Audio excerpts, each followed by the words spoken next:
First land of New York. The next stop, detecting zone. You unlock this door with a key known as a detector. Beyond it is another dimension, a dimension of sound, light, dimension of mind. You're moving into the land of both shadow and objects, of both things and idea. You've just crossed into the detecting zone. There is a dimension beyond that which is known to man. It is as vast as the beach where things are lost into infinity. It is the ground between light and shadow, between science and superstition, and it lies between the bottom of a man's soul and the depth of his sensitivity.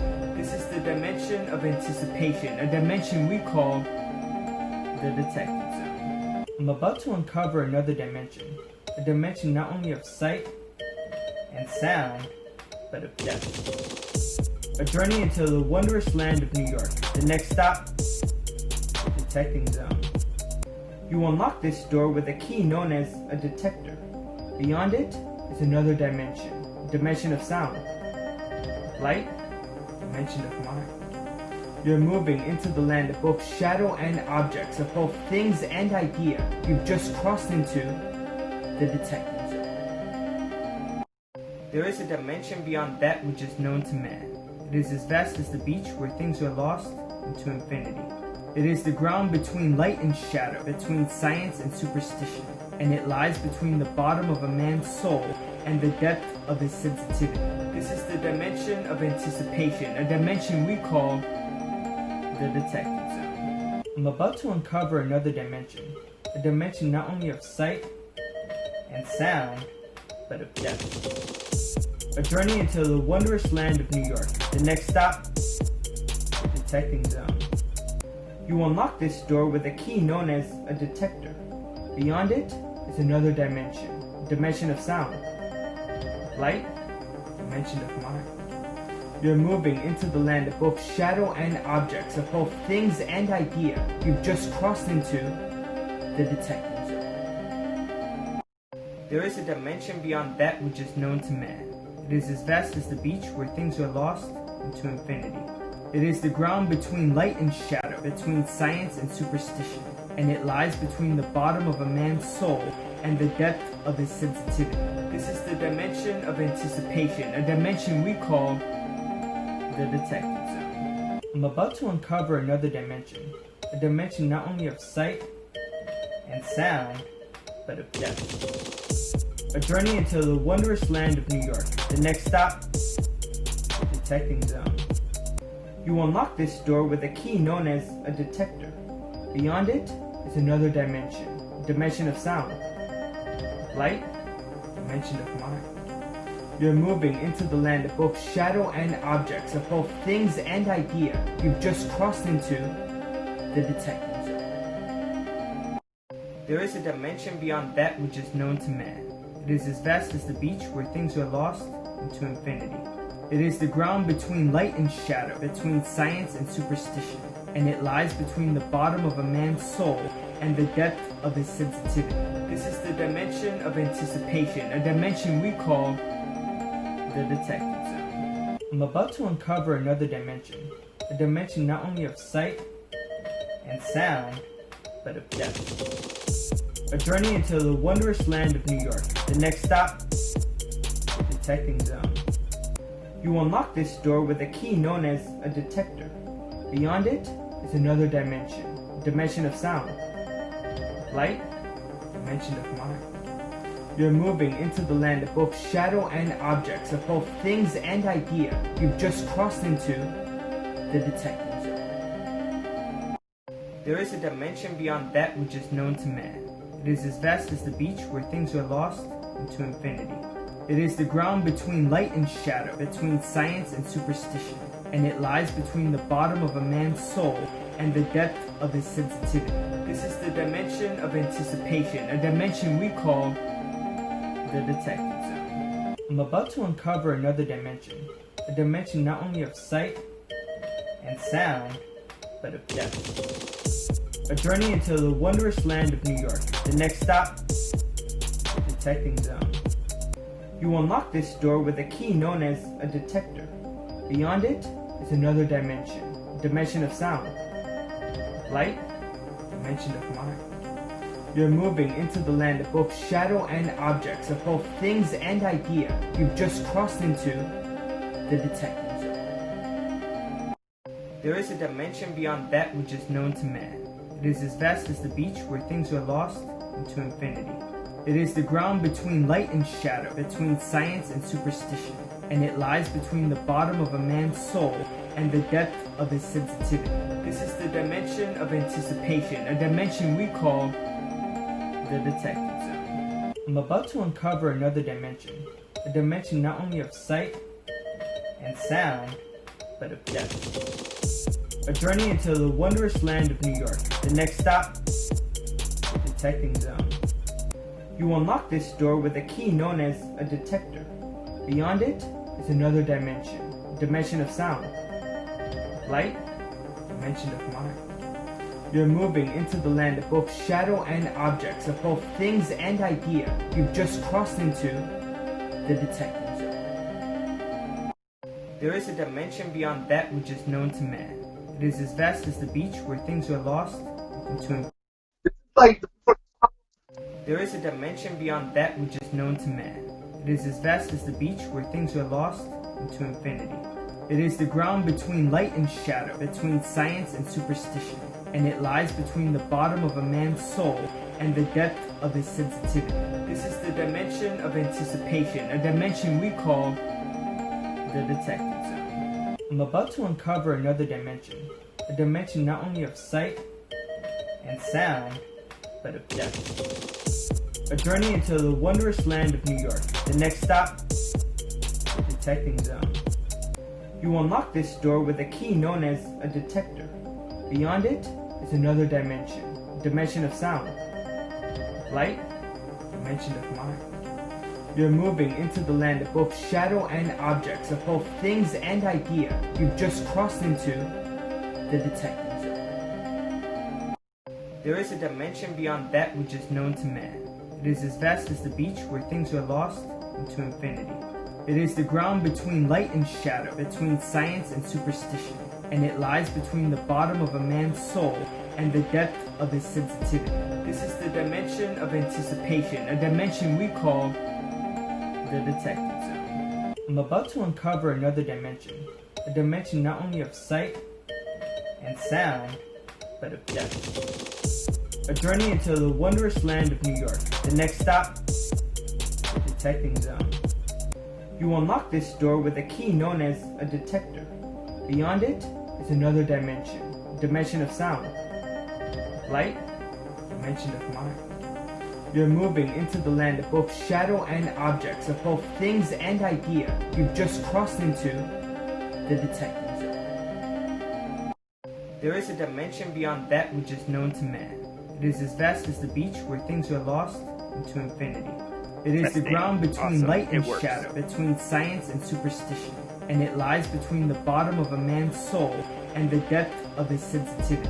This is the dimension of anticipation, a dimension we call the detecting zone.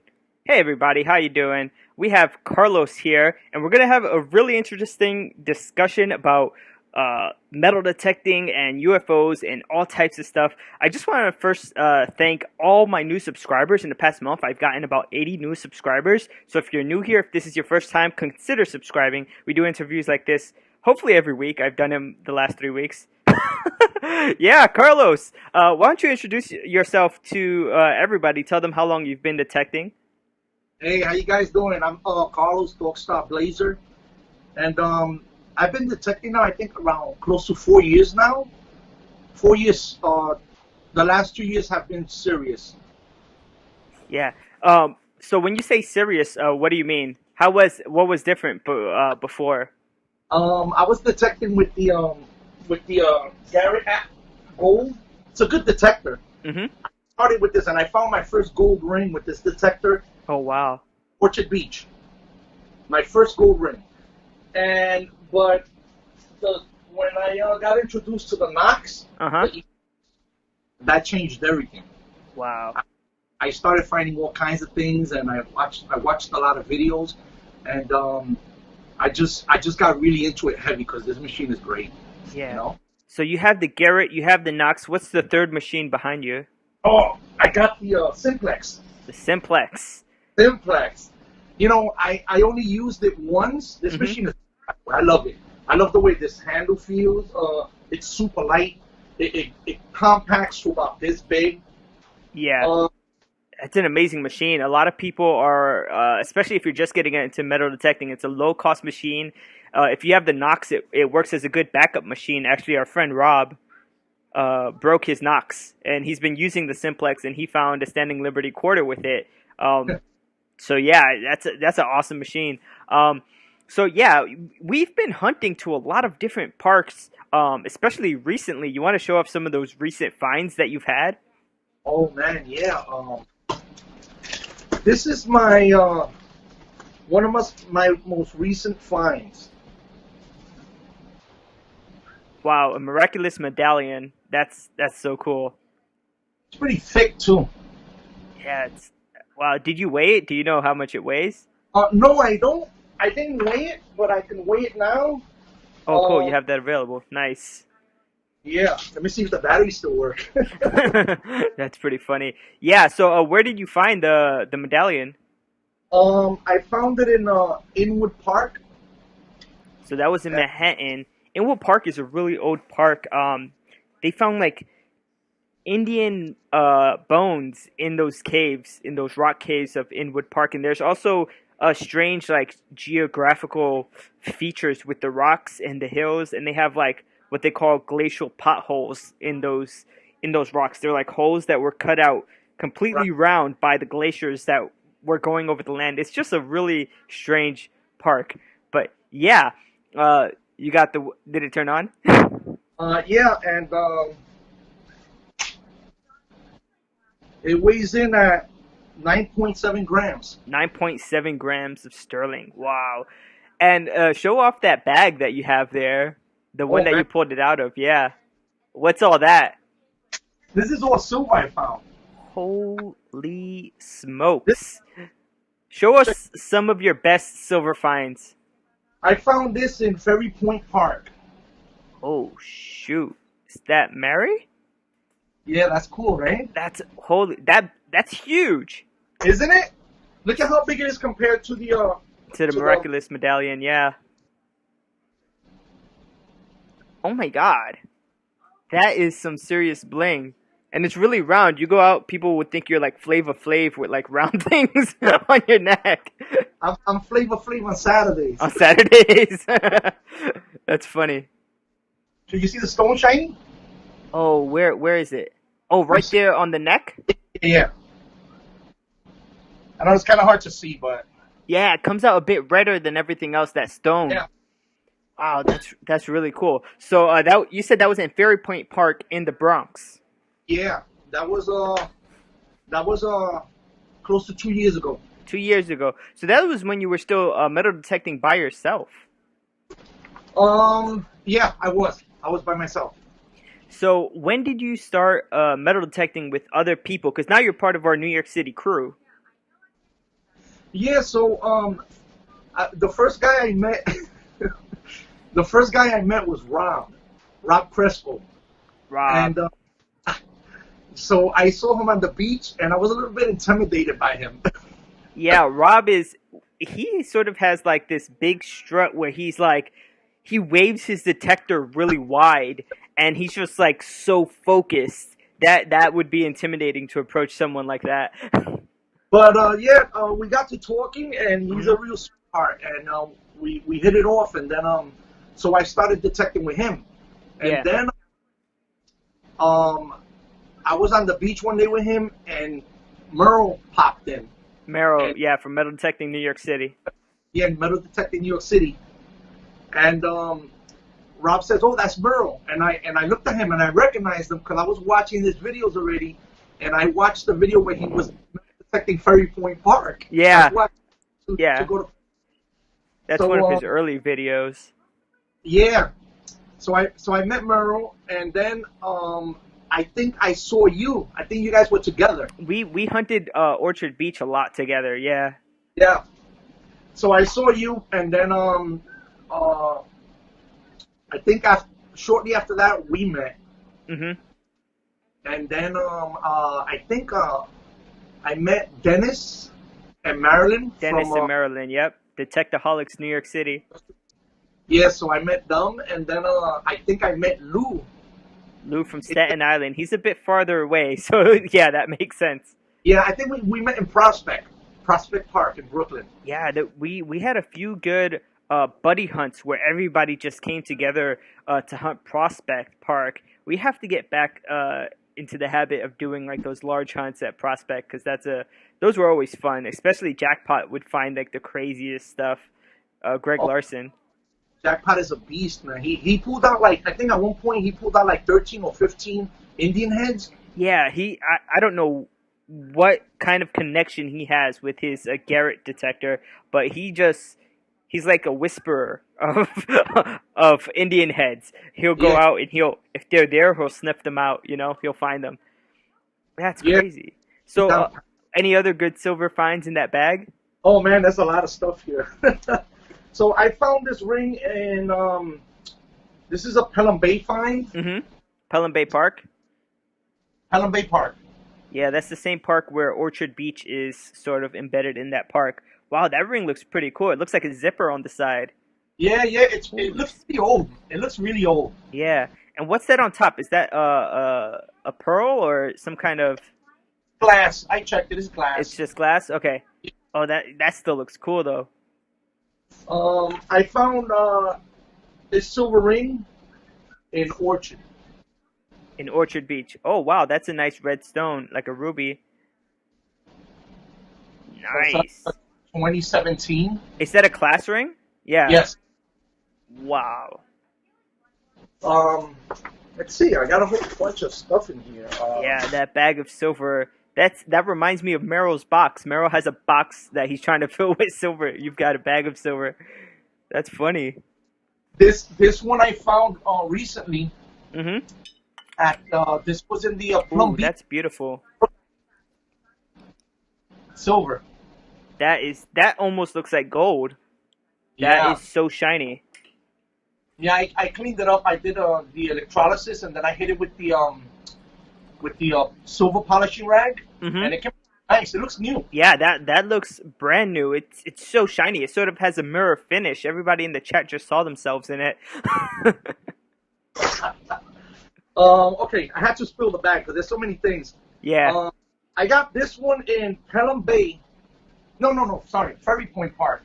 Ferry Point Park, another one. That looks like another school ring, right? Yeah, another class ring. This one I kind of like dinged a little bit on the side. It appears like it has an amethyst or something. Like the stone is sort of like dark pink, sort of like a light purple stone. It's kind of like the stone that you found. Oh yeah. So in my next video, which will come out tomorrow, I actually found a piece of silver with a very nice stone in it. That will be coming out tomorrow. So yeah, if you haven't subscribed and you're interested in seeing that, please subscribe.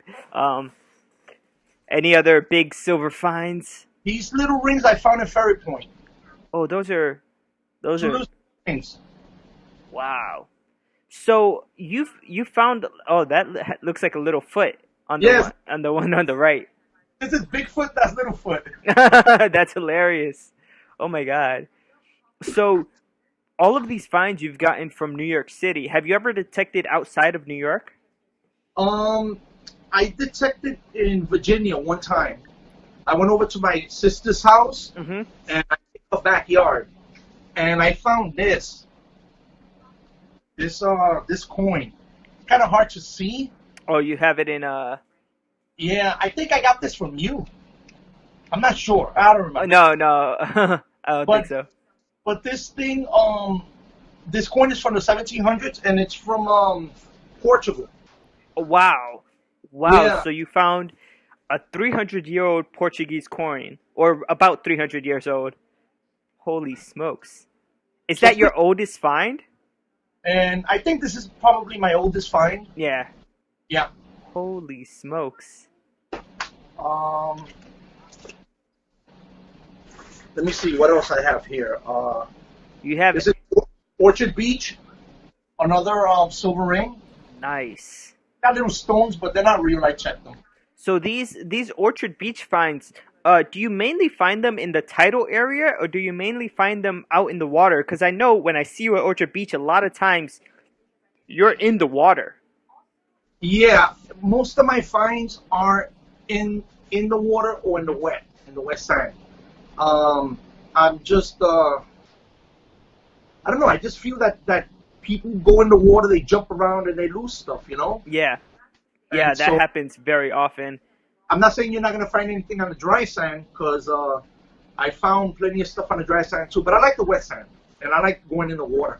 So, in terms of the type of detecting that you like to do most, do you like to do more beach detecting or parks, or is it about 50-50? Or, like, if you had the chance right now, if the beaches were open, would you be at the beach, or would we still be going out to parks? I'll be at the beach. Yeah. I'll be at the beach because when you find something at the beach and you're in the wet sand or in the water, usually you find gold. And Yeah. that's finding a nice gold ring, you know, or Yeah. a chain. You know? So I prefer beaches, but I don't get me wrong. I love finding silver. I love hunting parks. I love finding relics. Hmm. I like hunting in the woods. I like everything, but beach I would have to say is my favorite. Yeah. Gold. It's also, like, more comfortable when you're in the water, just on a hot day. Like, just jump in the water and start detecting. You get hot, just go like this, you know? Like, You can't do that in the park. no, you can't do that. And people will look at you like you're crazy if you just jump in a water fountain and start. Yeah, but you're right. A lot of times I'll get hot and I'll just go in and wet myself and continue. Plus, the Knox is waterproof, and so is the Simplex, so you Okay. can go in, you know. So with the Garrett machine, you weren't detecting the beaches, right? No, it's not for salt water, and it's waterproof only for it's fresh water. It's waterproof, but only to be used in fresh water. Right. So once you get to the sand and to the wet, it starts chattering and it gets all crazy. So I had to hunt the dry with that one. Yeah, I had the same experience with my Ace 350. I have a Garrett Ace 350 that I used to use before getting the Knox, and then when I switched, it was like night and day. I was like, "Holy smokes! It doesn't make sound in like random sounds in the salt water. What is that about?" We both got our Stellas, by the way. That's the best thing when you could enjoy a beer with your friends during the summer. So let's talk about. We have about 22 people now in the chat. Let's talk about your best find ever. My best find ever. Yeah, take me through like the beginning of the day to the point where you found it. Well, my best find ever would have to be all my friends that I met doing this, like you, Merle, Rob, Marilyn, Dennis. I've met Jeff. I haven't met Adam yet. Yeah, we got to get out to Rockaway. We got to meet Adam, the Ninja Detector, as he goes by on YouTube. Right. So Indiana Tones, you know. Let me see. Am I missing anybody? No, I don't think. 9 people. Oh, Keith. I met Keith. Yeah. Before he moved away. Keith So- moved away. Yeah, 9 people in total that are awesome. So I would have to say that's my best find. But besides that, material-wise, it would have to be this chain. Check out that chain, guys. It would have to be this chain. Jeez. This thing is crazy. Holy smokes. Yeah. Oh my god. It's a lot. So that's a gold chain. What's the carat on that chain? What? It's 14 karat, and it weighs in. I think it was at 85.2 grams. 85 grams of 14 karat gold. Holy smokes. So basically, this paid for my detector maybe 4 times. Whenever we go detecting, you always have that chain on, and it's so funny because I see it under your clothes. You always wear it under, and it's like the funniest thing. Tell everybody where you found that chain. Oh yeah, so I think it was the first time I went to Coney Island. Mm-hmm. It was with you, Yeah. and it was really hot that day, And I remember Merle popped in at one point, and he just got there. Oh my God, Meryl. he he pulled what was it, Platinum? a platinum ring with a diamond on it. Huge platinum ring, and he just got there, and we had already been there for a little bit, and we're like, where'd you come from? And he wasn't even, I remember, he wasn't even using his knocks. Yeah, and when he got there, I was already half baked. The sun was getting to me. I was tired. Yeah. He just found that ring. I was shocked. Yeah. And then, I think we both were a bit like, holy smokes. oh, that's the day you lost your phone. That is the day I lost my cell phone last year. I had to go buy a new one. Yeah, I actually went into the water at Coney Island. There's waves in Coney Island, unlike Orchard. And those waves, I guess they hit me the wrong way, and my cell phone fell out of my bag. I didn't notice. And so I didn't know where to look for it. And, you know, it would be really, really hard to find it. Well, we were looking for it for a while, right? Yeah, we went into the wet sand. We were looking for it. But it was a lost cause. I think at one point I said, you know what, I think we should just hunt. And because it was just waves and a lot of people. Yeah, there were a lot of people that day. Indiana Tones had a question. He says, what machine were you using and what was the ID when you found the chain and how deep was it? Oh man, the chain was not deep at all. It was just right on the surface. It just had a little bit of sand over it. A surface chain. Holy shoot. And so and you know, the thing is that we were walking around the whole day and I kept on picking up bottle caps and I was frustrated because I wasn't finding anything. And I saw a lot of people with chains and big gold chains and a lot of people with jewelry. Yeah, and I said, Coney Island is like that. Yeah, I said, how is it that there's so many people here and we're not finding anything? It's impossible. And then, so it was to the end of the day, and I was getting ready to tell you, man, this place bleep, you know? Yeah, it sucks. So this guy stopped me. He was metal detecting also, and he starts telling me that he's from the area and how he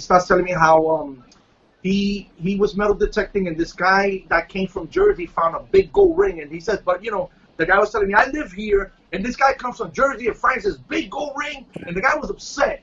That's hilarious. As he walks away from me, literally, he's like 10 feet away, I find the chain. Oh my God. Because I think he would have hit me with the metal detector. That's hilarious. There was a lady standing there, and she was watching me, and the ID was 10. It was a solid 10. It just went, and when I hit solid 10, and it was loud, I said, oh my God, I think I found something. Sure enough, it was right there. I didn't even have to really dig into it. It was right on the surface. And when I pulled it out, this lady said, oh my God, real loud. And I just put it in my pouch, and I started walking towards you. Yeah, I sort of got it on video when you came close to me. And I put my hand in your pouch and I pulled out the chain. And I was like, oh my God. And I put it right back in. I was like, holy shit. Oh my God. I was afraid to pull it out. There were so many people on the beach that day. That made me laugh when you did that. And you seen I couldn't control myself. I was like, I didn't know how to act. Yeah, it's hard because you want to be excited, but you can't. Like, you can't show it. So wow. Yeah, the ID was a solid 10. Wow. Have you found any other like gold finds that are really good? Yeah. Let's get into the gold. Yeah, because you've got like a lot of silver. We see that. Man, I got a lot of gold too. Holy smokes, that's all gold? Yeah. Jesus. I found this in Orchard, and the diamonds are real. Mm-hmm. So is Orchard Beach your favorite beach to hunt, or do you prefer, let's say, Coney because you found the chain there, or? Well, you know what, I'll go to any beach as long as it's summertime and people are going in the water. Yeah. Because as long as people are going in the water, they're dropping stuff. So any beach is fine.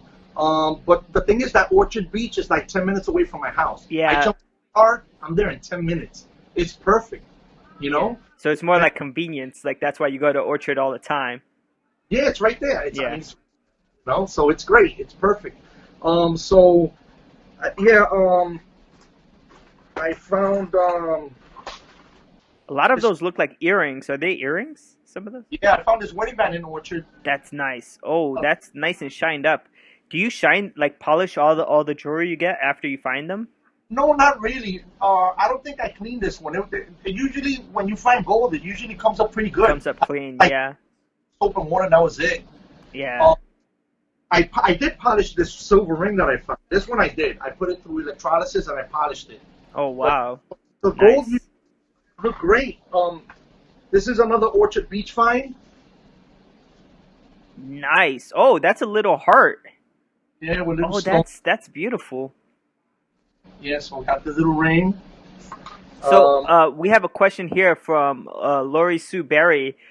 She says, "How do you deal with all of the people and their questions while you're on the beach? And how do you keep them from following you around?"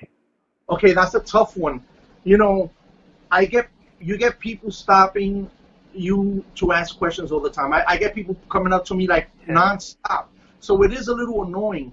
But what I do is I'll put my headphones on, and I usually put my cap down real low, avoid face eye contact, and just and then so I think people when they see you like that in that mode, they can't tend to like stay away from you, and Yeah. but if I put my hat up and I'm like looking around, right away people make eye contact and they walk over to me and start talking. So one thing I do is hat low, headphones on, and I'm focused on what I'm doing. But it's hard because So you're sort of like Rob, the way you described Rob in the beginning, where like you didn't want to approach him. you gotta do it, Rob. You gotta swing the coil where you're gonna snap. Yeah, you just swing the coil wide, give the guy some room. So we have another question from Ferris Grump. He says, "Do you dig all the tones on the beach, or do you discriminate?" I don't discriminate on my machine. I keep it open because if something is deep and it's interesting, I'll investigate it. Yeah. But what I do is when I'm on the beach and I'm in the water, I'm going for all low tones from 20 down.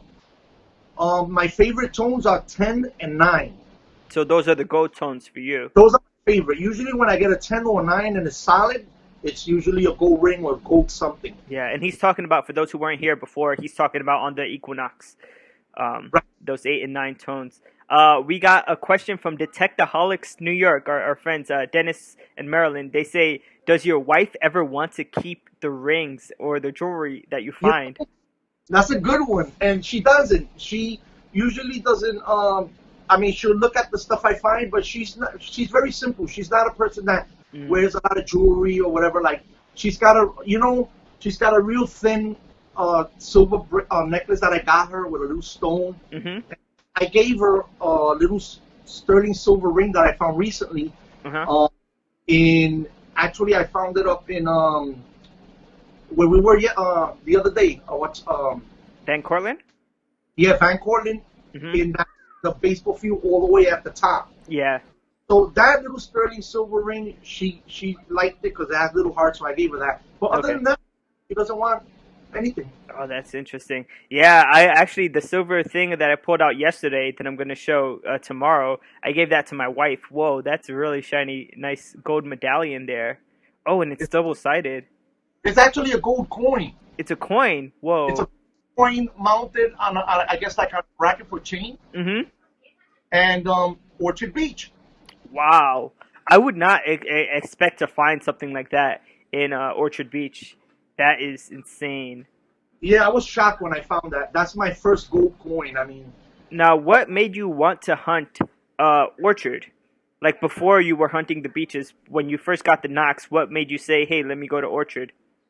Well, the thing is that I watched a lot of metal detecting videos. Like I'll follow like the Gig Master, and he was always going to the beach and finding gold. And when I saw that, I said, "Wait a minute, I gotta get to the beach." Yeah. The minute I found gold at the beach, it was a wrap. I was hooked. You know, I said, this is what I want to do. I don't want to do anything else but go to the beach and hunt for gold. Now we're hunting parks because the beaches are like not, they're not allowing people to go in the water and stuff like that. Yeah. So, but not that I like hunting parks, but I prefer finding stuff like this. Yeah. That's another gold ring. And is that a New York Yankees gold ring? It's the diamonds and the rubies are real. Wow. It's pretty Holy big. smokes. This is another Orchard Beach find. Wow. Yeah. So is most of the gold 14 karat, or do you ever find like 10 or 18 or? I've been finding 14 karat. I haven't found anything different. It's all 14. Huh. Interesting. You have a lot of pieces of gold there. Yeah. This one I found at Plum Beach. It's a wedding ring. Oh, wow. I've been to Plum Beach. I think I detected it once. And I didn't have that much luck, but I know there's a lot of old stuff. Were you in the water at Plum Beach or just like on the tide line? Yeah, I was in the water, but I found this beach right at the tide line. Right at the tide line? Hmm. Yeah. Terry says that was Jeter's ring. Derek Jeter. That's funny. That's hilarious. This is another Orchard Beach find. Another looks like a wedding band, and got little stones, and the stones are real. Yeah. Oh, let's see what else. Oh, here we go. Orchard Beach. Nice. So is that a religious ring? Yes. It's got a saint. I can't really tell what it is, but it's a little saint. Little saint on a gold ring. That's crazy. Merrill said he was there when you pulled that. I think he's referring to the Plum Beach ring. Oh yeah, he was there, and Rob was there, and Rob found a couple of rings that day, man. Oh yeah. Yeah, I think he found 2 rings, if I'm correct. Wow. Yeah. Plum Beach is very interesting. It's an old beach, and I don't think it's like people go out to swim there a lot. I think it's but because it's old, you can find a lot of old stuff there, you know? Yeah, it seemed like it was never hunted when we went there and we started swinging. We were picking up a lot of signals, and we were like, wait a minute, this place hasn't been hunted, you know? Yeah. We got another question dealing with places. Willie says, what beach would you love to hunt or place that interests you the most? Beach. I would like to hunt Jones Beach. Jones? I don't know. I was talking to Rob about it, and Rob tells me that he never really seen anybody hunting Jones Beach. The waves are pretty big there. Yeah. Looks like it's going to be pretty tough to hunt in the water. But I would love to try that. Like during low tide, you'd have to go on a really good low tide day. Yeah, a lot of those beaches like Rockaway and Jones and Coney Island, it's harder to hunt in the water just because of all the waves. Right. I would like to try Jones Beach. Yeah. That's something great off for this summer, you know? Yeah. So all those gold and silver, you just keep them. You don't sell off anything?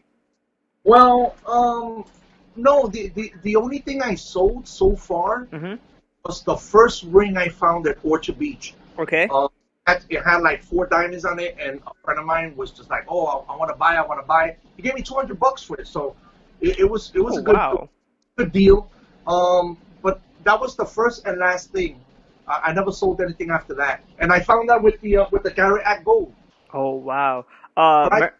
Merrill says Jones Beach is wacky. He lives right by it, so I guess he does not recommend going to Jones. But he said come down and we can have a barbecue. Okay, so that sounds good. I'll have a burger. We'll do that. We'll do some burgers by Jones Beach. Another Orchard Beach find. Nice. That's a cross on a gold ring. Yeah. So that's another Orchard Beach find. Do you wear any of this jewelry? Like, does it fit you, or do you like not wear the jewelry that you find other than the chain? No, I don't wear it. I don't really. I'm not a person that wears a lot of jewelry. I put the chain on because it's nice, you know. But I don't wear it all the time because it bothers my neck too, you know. I'll put it on if we go out, you know. A lot of times people come over and oh, you know, have you ever found any? What's the best find? Then I just pull it out, you know. Yeah. So check. Let's see. Is that white gold? Yeah. Is the diamond real? Yeah. No way. Yeah, That's cute. That's like a little engagement ring. yeah, Orchard Beach. Wow, that's amazing. So, we got another question from Terry. Terry says, "Is the Equinox fully submersible out of the box?" Yes, it is. Yeah. So once you hook up the detector, and you attach the coil to it, like you can't do it with the coil not connected, but once the coil is connected to the control box, it is fully submersible, Yes. and it does great in these New York City beaches. Oh yeah. So I, what are your favorite finds that are not gold and silver? Like, do you have any cool copper or coin finds other than that Portuguese coin? yeah. Unfortunately, I was experimenting with some of these finds, Mm-hmm. and so I kind of like I found this one. This is the big copper. I found this at Ferry Point, Sweet. and so I put this one in the tumbler because the thing is, honestly, it was like you couldn't make heads or tails out of it. It was Right. like You didn't know what it was. so I could make out where you could see the lady's head Mm-hmm. and stars around it. Hmm. So I don't know that I'm gonna be doing that again, you know. But Tumbling it, yeah. yeah, but I said let me just put it in there, see what happens. I You mean, know? if you don't know what it is, might as well. Like, it's better to get an ID, Yeah, identify what it is. right, right. But I think I prefer to keep them the way they come out of the ground. You know, Oh like in the yeah. future. Yeah, like for instance, this one, Prospect Park 2 cent piece. Oh wow.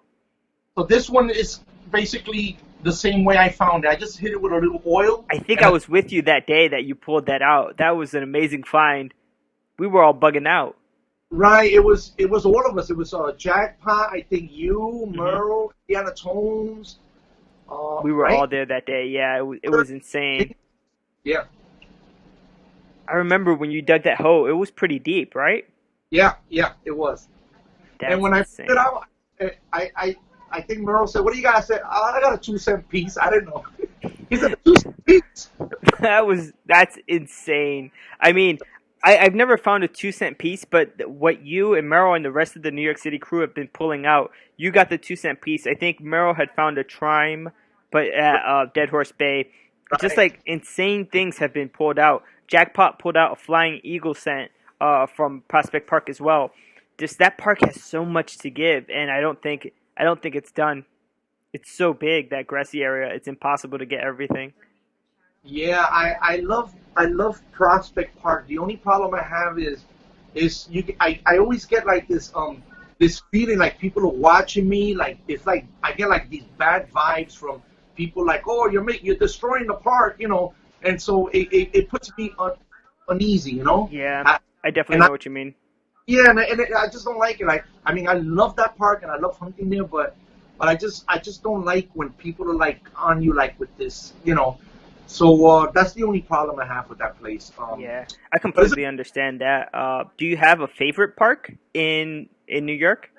well, right now, I'm liking Inwood Park, Mm-hmm. and I think we gotta go there a couple of more times. Definitely. But I really haven't really done a lot of parks because like before I was hunting by myself. I wanted to go like to Catrona Park Mm-hmm. and St. Mary's Park and places like that. But Yeah. I just don't want to do that by myself, you know. Right. It's 'Cause- better to go in a group, definitely, especially if right, people are gonna be watching you. You know that you got your buddy right there. Anything right. goes down, you don't have to pull out that digging tool. Well, I don't think anything's gonna go down. Right. Yeah, that just looks wicked. That looks scary. And the power of Grayskull. So Terry Bunnett had a question. He says, "Oh, they say, what's your job or career?" Oh, I work I work for the engineers department on 575 Park Avenue, Manhattan. So I'm the assistant chief engineer, Mm-hmm. the head investigator there. So if there's a problem in the building Wow. with it, I'm the one that they send to figure out what the problem is. So engineer is it's fancy for handyman. Let's put it that way. Yeah. But pretty old building. It's a pre-war building, Mm-hmm. and it's nice. And yeah, so that's what I do. Wow. Right I'm in a Park Avenue in Manhattan. Jeez. That's so cool. Merrill posted out the video of you pulling the 2 cent piece. He put it in the chat if anybody's interested to watch it later. Oh, cool. Willie says that Prospect Park, it feels like somebody's watching. I feel that way too. Yeah, Prospect Park, you get a lot of people, especially in the morning, people walking their dogs. And then in the afternoon, it's people sitting down for picnics. You see blankets all across that lawn. And Right. when you're metal detecting, everybody's like, what's this guy doing walking around digging? Like, it always feels weird. Yeah, yeah. I didn't like when we were detecting, and this lady was recording us with her phone. Yeah, And that, Jackpot, I don't know if I was with you and Jackpot, Mhm. or if it was her, but the lady was recording us.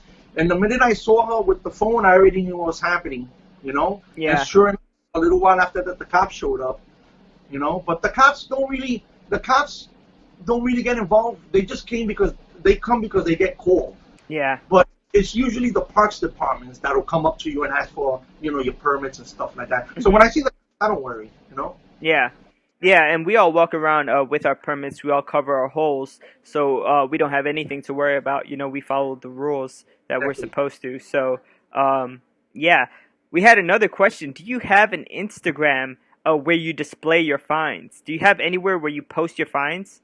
Yeah, my Instagram is Dogstar Blazer. Dogstar Blazer. That's it. Dogstar Is Blazer. there an underscore or is it just one word? It's Dogstar Blazer and space Dogstar space Blazer. That's it. Dogstar Blazer. There you go. Yeah, so you post all your finds on there on Instagram. Actually, Merrill posted the Instagram. Thanks, Merrill. Click on Merrill's link if you want to follow Carlos's Instagram and see the crazy things that he always pulls out. To be honest, in the last few hunts that we've been on, you've been pulling out a lot of silver every time we go out. Yeah, well, I'm not the only one. You and so I think that we've all been lucky. I mean, I always pull a silver, but everybody usually pulls something. Yeah. We've been doing pretty good.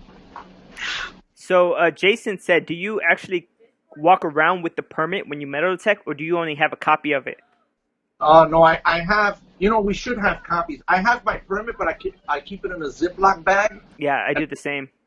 My engineer's ID with the permit, so if for my permit to have an ID as well. Yeah, so both of them together, right? The engineering card and the permit, they're good. Yeah, most of the time they just ask to see it. They look at it and they say, "Okay, here, you're good," and there's no problem after that. So what's the strangest thing you've ever found? Ooh, strangest. Or have you found anything you're like, what the heck, and you just felt like, what is this?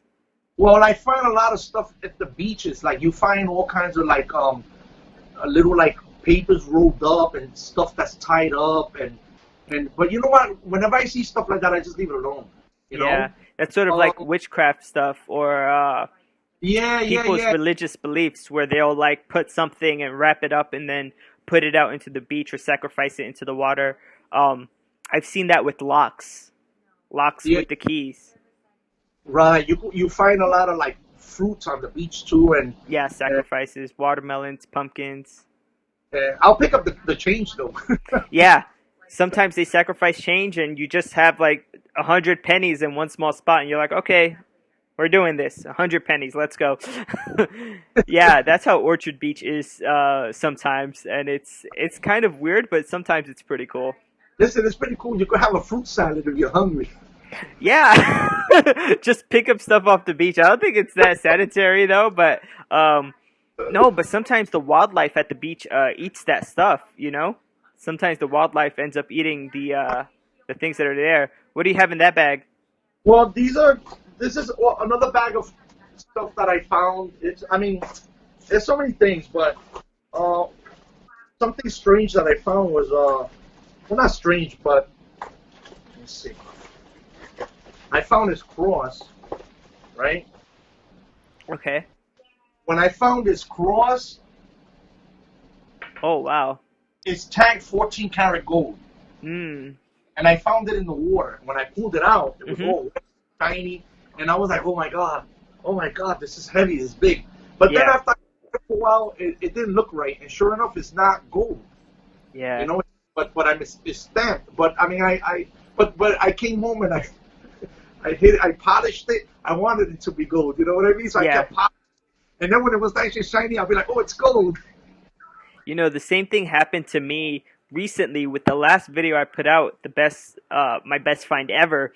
That ring, you actually tested it yesterday, and it turned out not to be gold. It was stamped 18 karat. It didn't come out the right color, but once I started cleaning it and polishing it, it shined up really nice. It shined up really shiny and beautiful, and then we tested it, and it wasn't gold. But you know what? The finds I had yesterday sort of made up for it, so it's fine. Yeah, you found the best find. Yeah, that was crazy. Anything else in that bag? Oh man, I mean, Is that like fake jewelry or? this is all fake stuff. Okay.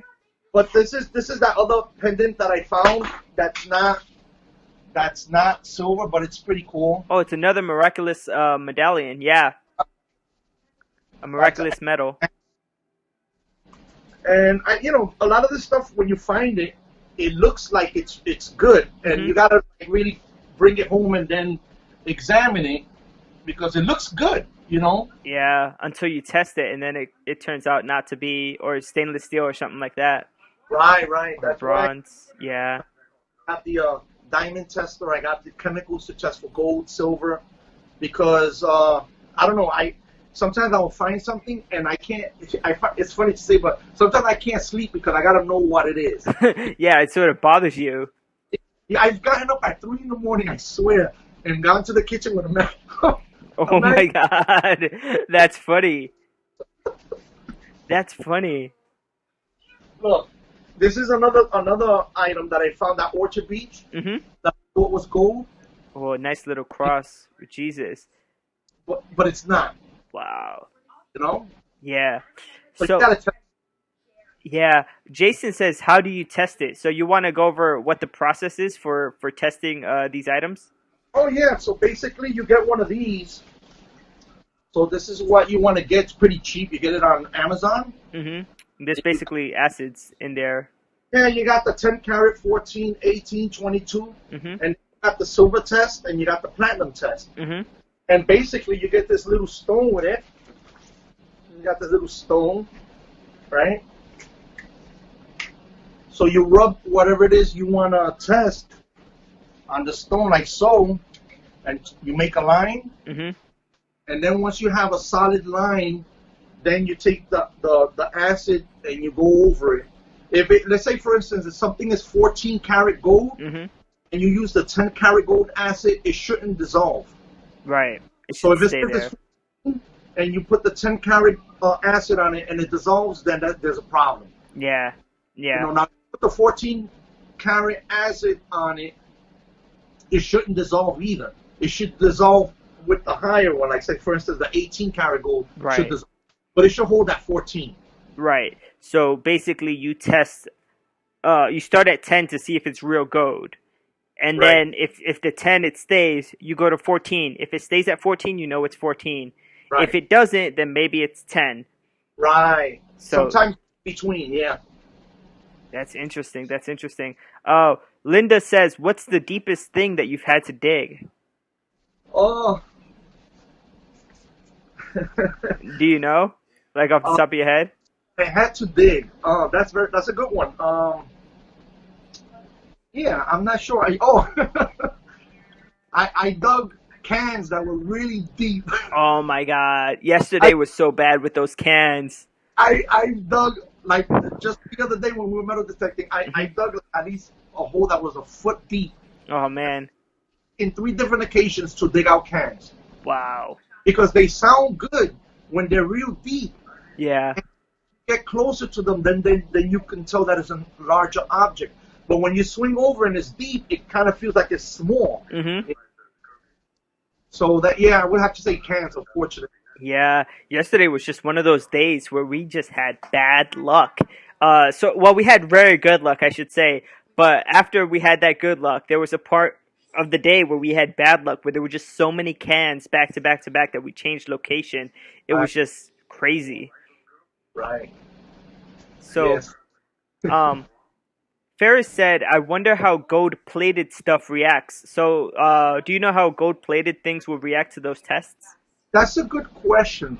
I think I think as long as you rub the stone, Mm-hmm.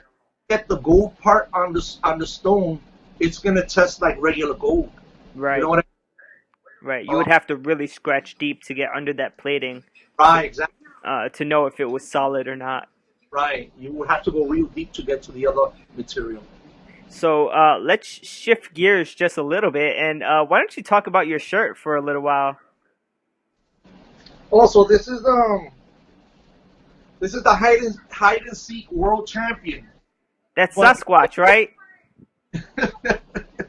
actually, this lady in my job got this for me because she knows that I'm a little crazy. So she's like, "Oh, I'm gonna get you this real cool shirt. You're gonna love it." No, that shirt looks awesome. So, are you a believer? Do you believe that Sasquatch is out there? That's a good question. I would have to say I'm curious. Let's put it that way. Mm-hmm. Given the amount of forest that there is, and I can see that an animal like that could live. And if it's smart and if it's intelligent, I can see how it would avoid people. Yeah. Um, the problem is so many stories going back for so many years. I mean, this goes back years and years. And then Even I don't Native Americans, they had specific words for like big beast men, sort of in the right. woods. It's got a lot of names. It's a Yowie. It's a Sasquatch. It's a Yeti. It's a Bigfoot. Uh, It's a rock ape. This a skunk ape. This it's got a whole bunch of names. But right. the only problem that I have is that they never found like I guess bones or skull or remains. But then you got the people that say, well, that's because when something dies in the forest, it doesn't last long. It Animals decomposes. Yeah, it decomposes, and animals in the forest will tear it apart. They'll take the bones. that's They'll true just too. everything gets moved around. You know, unless and another theory is that they say that it's possible that they bury their dead. Yeah, if they're smart, if they're intelligent, then they would. I know some Native American tribes would bury their dead, so that makes Right. So sense. I'm not a real heavy believer, but I looked at the Patterson Gimbalin footage Hmm. from Bluff Creek, and if you look at that footage, um, it shows a female Sasquatch walking, and Hmm. they recently, or not recently, but they managed to stabilize the footage so you could see the Sasquatch walking, and as it turns around and gazes, it has breasts. So it's if that's a Interesting. hoax, they not only does it has breasts, but it also has like muscle. You can see the muscle, and on the right leg, it looks like it's got a hernia, and Hmm. it's popping out, and every time it walks, you see that hernia pop out.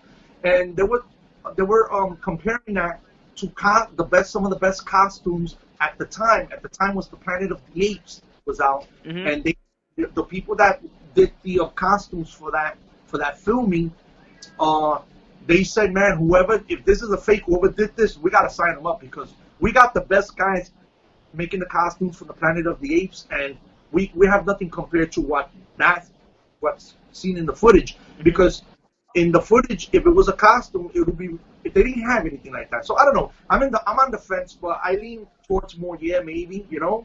But I would like Yeah. to see something else, you know, some more solid evidence, you know. Yeah, I think I remember that there were finds not here in America.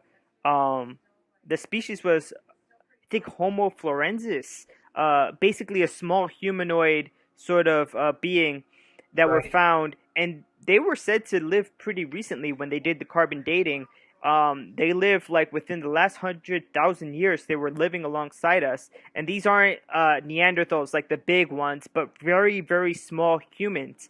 right. And to think that they lived so recently it's sort of amazing. Like anything could be out there, especially in the wilderness that hasn't been fully explored. Um, Well, you know that the panda bears, when I don't know the full story, but I'm gonna screw this all up. But when people first saw the panda bears, they came back and they said, you know, they mentioned what they saw.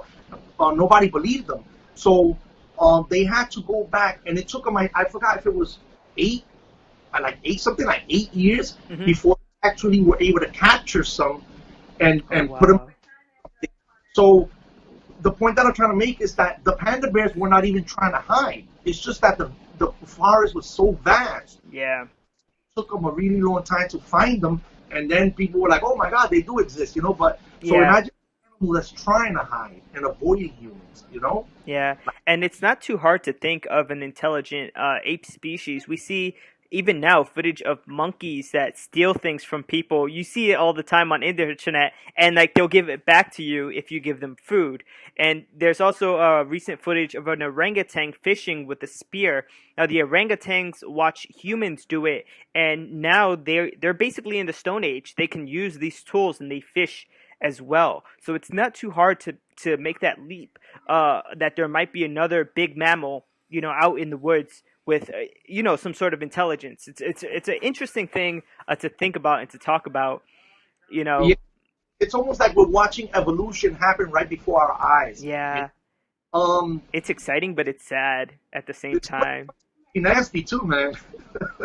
Yeah, it's just weird because like there's so many intelligent animals. I'm not talking about like dogs, but like bonobos, chimpanzees, dolphins. Dolphins are extremely intelligent, and imagine. I don't know. I just think what would ever happen if we had the ability to talk to these animals? What would we teach them? Would we teach them the right way? You To live with this intelligence, and it's weird. It's funny you say that. I think that somehow that might be possible in the future with Neuralink. You've heard of Neuralink, right? Yes, Neuralink. That's Elon Musk is trying to create a microchip that would go into people's brains, and the purpose is that it would expand our capabilities as humans. To think faster, to connect all the minds together, to store your memories, to deal with diseases and things like that. Yeah, no longer we won't be restricted to the skull. Our minds will expand it to the internet. It's going to change humanity. And if you put these chips in animals, it's probably going to be possible to know what like we probably will get a better idea of what they're thinking. Yeah, Uh, but that's interesting. But yeah, that dolphins are self-aware, right? Like they put the mirrors in the pools, and the dolphins come up to the mirrors and they check themselves out, and they pose and they go upside down. And not too many animals yeah. do. Elephants, but I don't think dogs, cats, and it's just certain animals. I think elephants, dolphins. hmm I'm not sure about the apes. I'm not sure. I think bonobos are and chimpanzees are, but I don't think orangutans are or gorillas. Okay. So it's something like that. But it's amazing, like to think about all these different species, and just on the point of what I was saying, Ambient said, "What will they teach us? Like if we could communicate with them." Yeah, I don't know. I think sort of humanity, the way, not just now like in 2020, but just the way we've been treating the world, it's not sustainable, and I wouldn't want those habits to be imparted on a different species that's just gaining that type of intelligence. You know what I mean? Yeah. Right. Right. Like Right. I feel like maybe it was the Native Americans that they had sort of a secret to life, how to be one with the earth. And I think that there's a way that you can incorporate technology and, other things, that we have, and still be sustainable and not sort of, you know, take all, cause all this greenhouse gases and pollution, and, Right. take all the oil out of the earth and destroy the oceans the way they did in the Coast with that huge spill. I'm sorry. Just join the Amish community. Oh yeah, the Amish community, they sort of have it down where, they don't use more than what they need, and everything is sort of in the community. And yeah, that's sort of like an intelligence that I think now in modern society a lot of people have forgotten or have not, Right. incorporated into their lives. But yeah, we'll see. We'll see what happens, in the future. Nobody knows. We might go back Right. to the way things used to be. Speaking about footage for Sasquatch, you had captured some interesting footage on Instagram. You had posted a video. I'm just going to show this Instagram video a few times. We'll let the audience see. And it's going now. No sé lo que es. Sácale foto porque está. We'll let it play a few times. No sé lo que es. Sácale foto porque está. No sé lo que es. Yeah, that would be the Sácale foto porque está. UFO video. Yeah. No sé lo que es. Wow, that is Sácale foto porque está. really cool. No sé lo que Let es. it play one more time. Sácale foto porque está. No sé lo que es. So what was happening when you captured that video? Explain the situation. Like how did you see that UFO? How did you think, to record it? What was going through your head? Well, the thing is that I'm always watching the skies because we're gonna get into all that stuff. But the thing is that on that particular day, it was on a Saturday morning. Mm-hmm. It was Saturday morning around 9 in the morning, and I was driving down the Springbrook or the Taconic. It turns into the Taconic at some point, Mm-hmm. Taconic Parkway. But I think I was on a Springbrook, and I passed through that area 100 times because I go to pick up my daughter at Troy, New York, and Yeah. I'm back and forth all the time with her. So on that particular day, I was with my wife, and I'm getting close to the Pansy Bridge exit, but I see this thing in the distance, and immediately I'm like, what is that? And I'm telling my wife, what is that? Wait a minute, what is that? And it was hovering right above the highway. Right. And it was about the size of a plane, a small plane. And at one point, I thought that it might have been something that was supported by a cable because it was just hanging there. And I was like, and as I got closer, I noticed there was no cable. And basically, there was a point where I said, wait, I told her, I said, grab the phone and record this. This is not a plane. I said, grab the phone. Right. So how did you know it wasn't a plane? What did it look like? I mean, we saw the video just now, but what did it look like that made it look not like a plane? Well, it didn't have any wings. It didn't have any windows. And it looked maybe the size of a bus or maybe the size of a extended van. It was pretty big. Mm-hmm. It kind of like a cigar or like a pill, like a big pill. You know? Interesting. Yeah. It didn't like a disc, like a flat. So it looked more like a cigar or like a pill. Yeah. And so it was just hanging, and I practically drove under it. Like I got close enough where I saw it, the bottom of it, and it was shimmering. It was like it looked. It was just something so weird. I didn't see any wings, anything. I didn't see any propellers or. Right. It wasn't obvious how it was staying in the air. And then when my wife pulled the phone out, it moved to the left real quick. I'm on the highway. I'm doing like 60, 65, and I'm going I'm kind of like on a bridge, so there's no soft shoulder. I wanted to pull over, but I couldn't pull over at the time. Now she's leaning over me, and I'm trying to drive it. She's recording it like over me, and so that's why we got the 6 seconds. But at least we got it, and I could tell you that. I mean, I don't know what it was, but it wasn't a plane. It wasn't a balloon. It wasn't a drone. I mean, it was pretty big. I practically drove under it, you know? Wow. Do you think that, because there have been other UFO incidences recently, actually, especially with the Pentagon releasing those 3 videos just this year, Right. and one of those videos was from the Nimitz incident, where they saw an unidentified flying object. Well, I think they call it UAP now. There you go, UAP, yeah. Unidentified aerial phenomena. And one of them, they said, looked like a Tic Tac, or like was sort of pill shaped, like you said. Yours was. Yeah. I when I saw that, I was thinking about the Nimitz incident. I immediately, that's what crossed my mind. But yeah, I wish that I was able to pull over and get out and record it, but it was something that I wasn't expecting to see at 9 in the morning. Mm-hmm. It just caught me by surprise, and then being that I was crossing that bridge, and I had cars behind me, I just couldn't pull over. There was no way to pull over. But were you scared? Yeah, no, I wasn't scared. If anything, I probably if they want to come and take me, I'll probably go with them. That's pretty funny. Oh, what about your wife? Well, my wife is a little different. I don't think that she will go. She's a little more afraid of that. I mean, was she scared that day? No, she wasn't scared because it was like 9 in the morning, Mm-hmm. and it was just something that weird that happened, Yeah.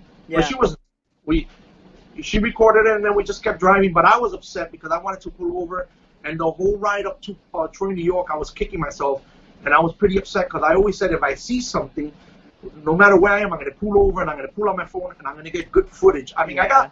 it's pretty clear, but I wish I could have got more, Yeah, definitely. I mean, that footage was it was nice and bright. I'm just going to show it one more time.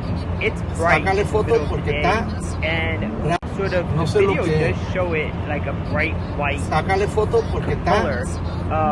does show a little bit of glimmer towards the middle or the end of the video. But yeah, it's hard, man. It's hard because a lot of people don't believe that there are, these objects that no one could identify. And it's sort of like when you see experts, like military experts that have the job of identifying what's out there, and they say they don't know. That's sort of like, whoa, that I think that should be an eye opener to everybody. Well, that's the problem. This is what's happening now. I think we're on this planet. We're already past the point of asking, do UFOs exist? We're already past that point. Right. There's already the fact that they exist. So we're past that. The problem is now is, what are they? Where do they come from? And who's behind the wheel? Mm-hmm. That's the thing now. Nobody wants to say they're extraterrestrial because nobody really knows what these things are. Yeah. So you can't assume that they're, but the thing is that they don't seem to be terrestrial because of some of the things that are being recorded and analyzed. Like, for instance, these objects have been tracked coming in from space, traveling at super hypersonic speeds, and stopping at a dime, Mm-hmm. then accelerating again at hyper supersonic speeds. They've been tracked coming into space through the atmosphere and going into the water and traveling in the water. Mm-hmm. And another weird thing is that in some cases, these objects don't disturb the atmosphere and they don't cause sonic booms. Yeah. So that's really something It that sort of seems like their method of propulsion is it doesn't react with the rest of the world. If they're able to go from outer space to the atmosphere to underwater, that propulsion system is it's not reactionary. It doesn't rely on propellers or the types of force that we use when we drive our car. right. There's no exhaust plumes. There's no heat register. Mm-hmm. So these objects have been tracked where if you're tracking a plane, at some point it's got to refuel. These things are not refueling. They're tracking them for hours. Right. I think in the Nimitz incidents, they were tracking them, I think, for over 10 days, right? Yeah, this was going on for weeks. Yeah. Objects at one point, the Navy gave up on sending planes after them, so they were just monitoring them at one point because they said there's no point in sending planes up because these things are here and then they're gone and then they're over. So and then it was reported that these objects followed the crew or the ships. I think it was to Iraq. I don't know. I get it all mixed up. The objects followed them all the way to their point, Mm-hmm. the destination. Another point that I wanted to make is that we have objects that travel in space. We have objects that travel through our atmosphere, like supersonic jets and whatever. Mm-hmm. And we have objects that travel in the water. But I don't know of any country that has an object that can do all three things. And that's where the problem is. We have the best military in the world, and we have the best jets and everything. Mm-hmm. pilots that saw these things were like, what is this? You Right. know? Yeah. What is the best sort of footage or event that you think that everybody who is thinking about, like, I don't know if I believe that these unidentified aerial phenomena are out there. What do you point to that say, oh, you should look into this? Oh, you should watch the Nimitz encounters. The Nimitz Um, encounters. That yeah. was a So David Fraser, right? yes. And what you want to do, you want to follow the To the Stars Academy of Arts and Science. If you look up To the Stars Academy of Arts and Science, Mm-hmm. uh, they have the I think it's like 9 seasons. It's an investigation on the on the Nimitz incident. Oh, So wow. they question the pilots, the people that were operating the radars. So a lot of, like, 4 or 5 people have come forward to talk. A lot of people don't want to talk or didn't want to talk at the time because they were afraid of losing their careers. Mm-hmm. But now, because of the To the Stars Academies of Arts and Science investigations and interviews, the Navy changed their policy. So now they, where you couldn't talk about UFOs. If you were a pilot or somebody in the military or a cop or whatever, Mm-hmm. if you UFOs, you can lose your career. So that's normally what was happening. So a lot of people didn't want to talk about these things. Yeah. But now the Navy changed the policy and they made it so now if you see something, you can report it and it's okay. Yeah. And this is because of the To the Stars Academy. Yeah, and so they released the video footage first, and then the Pentagon, right, for the Nimitz incident, they released that radar footage that tracked the Tic Tac UAP, and then the Pentagon officially released it after later this year. Right. So yeah, so they're not saying it still could be an adversary. It could be another country, but it's highly unlikely because of what they're seeing. The data shows that these things this is something else, But we'll see.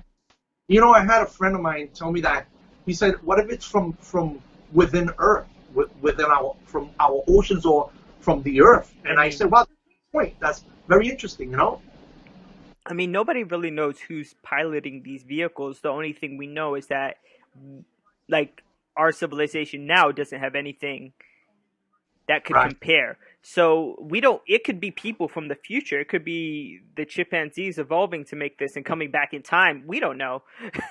So, are you still there, Carlos? Carlos?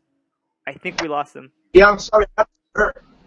Yeah, everything sort of went dark. I was like, oh, where'd you go? Yeah, You got abducted for a minute.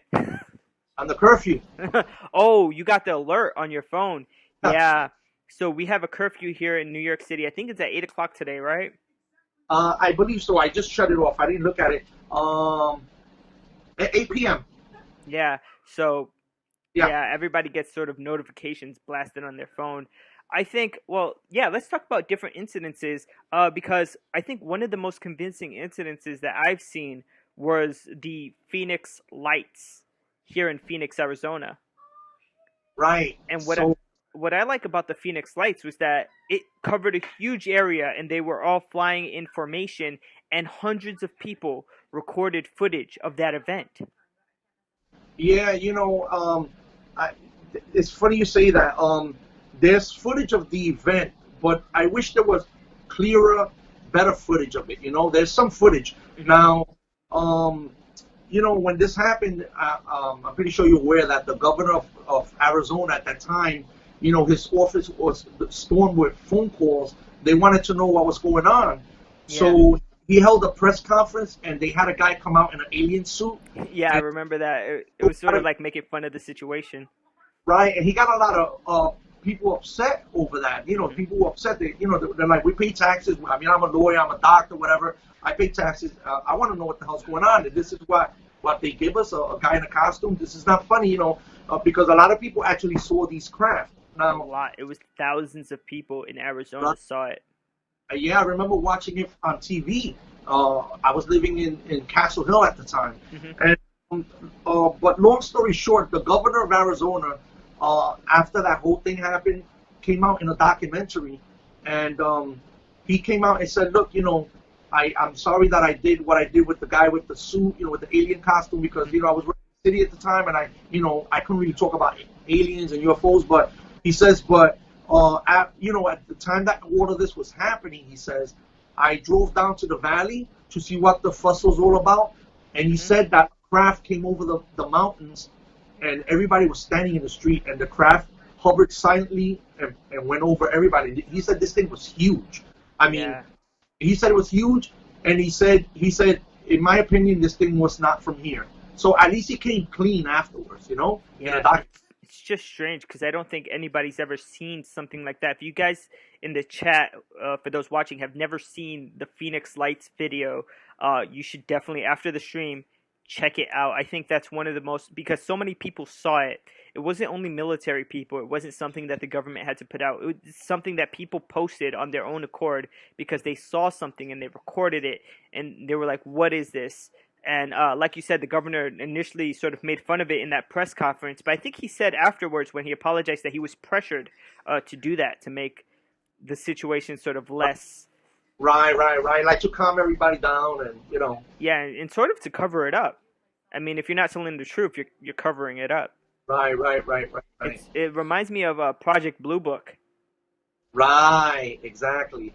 That the guy that they would send out to tell people, if people had a sighting, they would send this guy out, and I forget the guy's name, but he would be like, oh, that's ball lightning or swamp gas or it's this or it's that.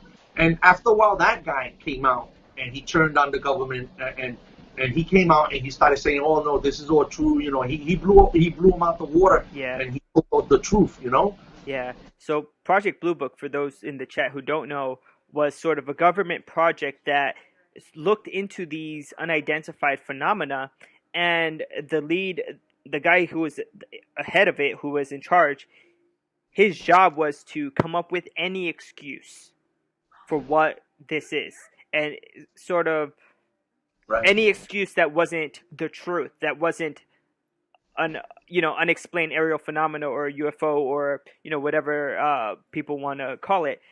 It's very strange that after, like you said, he came out and said, yeah, a lot of this stuff is real. It's not fake. But he didn't do that during Project Bluebook. Obviously, when he was employed with the government, he did it after. Right. Yeah, it's very, very strange the way sort of the government is trying to hide or at least before was trying to hide and suppress stuff. Now Trump has the Space Force. Right. And that's very strange that he has this branch of the military that does offensive and defensive operations in outer space. Like, who are we fighting out there? That's just another strange thing that's happened. But these things that are happening are actually happening pretty recently, too. I actually sent you a video today of the event in Idaho. And that happened on June 1st. Yeah, if you look up UFOs on YouTube, you're gonna see hundreds and hundreds of videos. Now the problem is there's a lot of fakes out there. There's a lot of people with drones, and there's a lot of stuff but there's a lot of real footage also. You just gotta know how to sift through all the garbage. Mm-hmm. Kind of difficult because there's a lot of people putting out stuff, and you got computers and CGI stuff now and stuff. But that's why I like the old footage, the old videos before drones and before CGI and all that stuff. Definitely. So I like to, I've watched a lot of documentaries from back in the day, a lot of countries are open and have been open to the subject for years. Yeah. Like Brazil, you got France, there's a bunch of countries, Peru, Chile, but recently we're having a conversation now. Now our country, I never imagined that I was going to see our government ever admit or show anything like what those 3 videos. I never imagined this was going to happen. I thought that this was going to always be a secret forever, but I think the door's open, and I think pretty soon, I think a lot of people are going to be surprised. I think a lot of people are going to, be like, wow, okay, Yeah, there's a lot of interesting documentaries on this. One of the good ones are Bob Lazar has a documentary on Netflix. You want to talk about him for a little bit? Oh man, Bob Lazar, this guy. So he got hired to work in Area 51 before Area 51 was known to the public. When Area 51 was a top secret military base in the desert, nobody knew about this place. He put out his resume, and they hired him. So basically, what they did, they told him, look, this is top secret. We're gonna fly in. You do what you gotta do, and you leave. You can't tell your wife. You can't tell nobody what you're working on. So this guy started flying.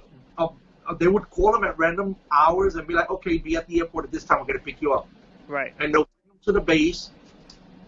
And then this guy says that when he was first given the paperwork and stuff, and he was reading through it, he thought it was a joke.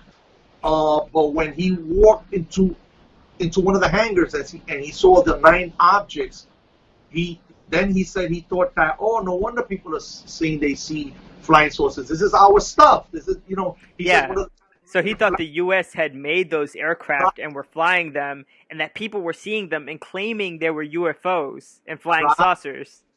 And then, so what happens is that he says that where he really when he really was blown away was when they introduced them to this, like I don't know what you call it, like a sphere or some sort that was connected to some generator or something.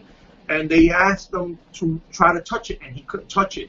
He says that it was some sort of it was emitting like a force field. And at that point, that's when his gears started turning, because this guy's a scientist. He says, we don't have anything like that. We don't have anything on the planet that could repel a human from touching. Right. That's sort of like anti-gravity. What gravity does to pull you to the ground, this was doing to repel you. You couldn't touch it. The closer you got, the harder it was to touch. Right. So that's probably some sort of the part of a propulsion system. But he was actually working on one craft. He says he was allowed to work only on one. He called the sports model. And he had funny names for the 9 different crafts that were out there. Right. He said one of them looked like it was blown up. One was damaged, and the other 8 looked like they were brand new. And he said, kind of like overheard. He's not quite sure, but he overheard that they were found like in a dig, or it was some kind of a find in the forest or something, or somewhere. The other interesting thing is that they fired him from that job because they were tapping his phones. So being that he would get phone calls and he would leave and he would never tell his wife what he was doing. Right. His wife thought that he was having an affair, so she started having an affair. And then what happened was that she started having an affair. So they were tapping his phones, and they knew that she was having an affair. So then they said, we can't have Bob Lazar working here. This is an unstable situation. So they let him go. Now, he had no idea that his wife was having an affair or that they were tapping his phones. So he didn't understand why they let him go.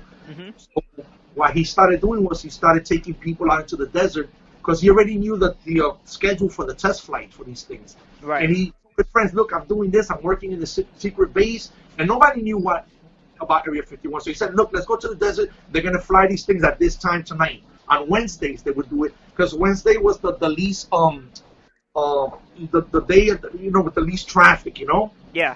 In that area. So they were testing these things. So what he did was he took a bunch of... So they knew how to fly them. Well, they were testing them. And so he went with his friends out into the desert, and they recorded. They got video of this. They recorded them. They did that a few times, and he got arrested. They got arrested. And so basically, he went to the news and he spilled the beans, because he felt that, he said, with knowing what I know, I don't know that they're going to let me live. Right.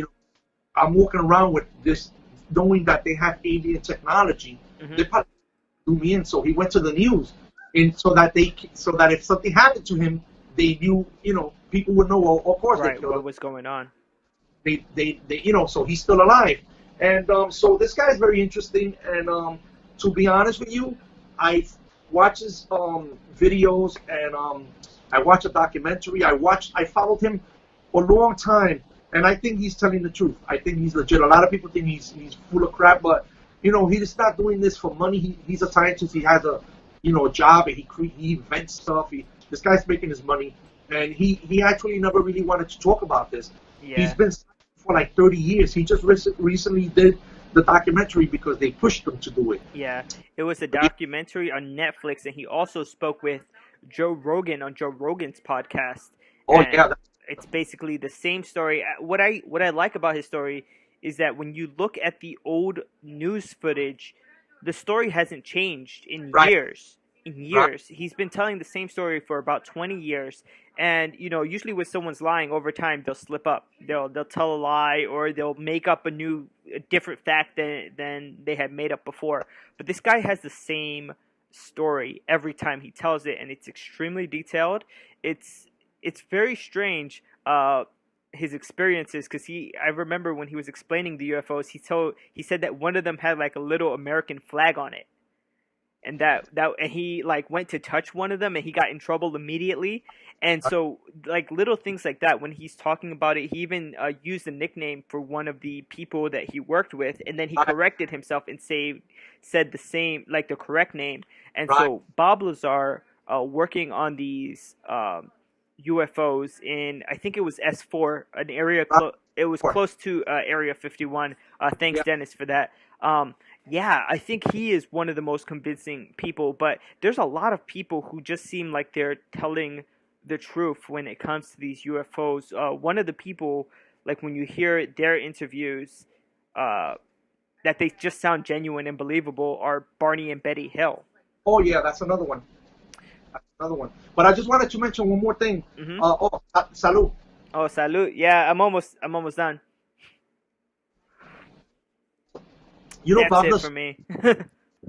he mentioned that these UFOs, what they were using as a fuel was element 115. Yeah. In those days, that element 115 just recently got on the table. Yeah, it hadn't been created when he first mentioned it, but since his story came out, they created it, and it's one of those weird radioactive elements that sort of disintegrates very quickly as soon as you make it.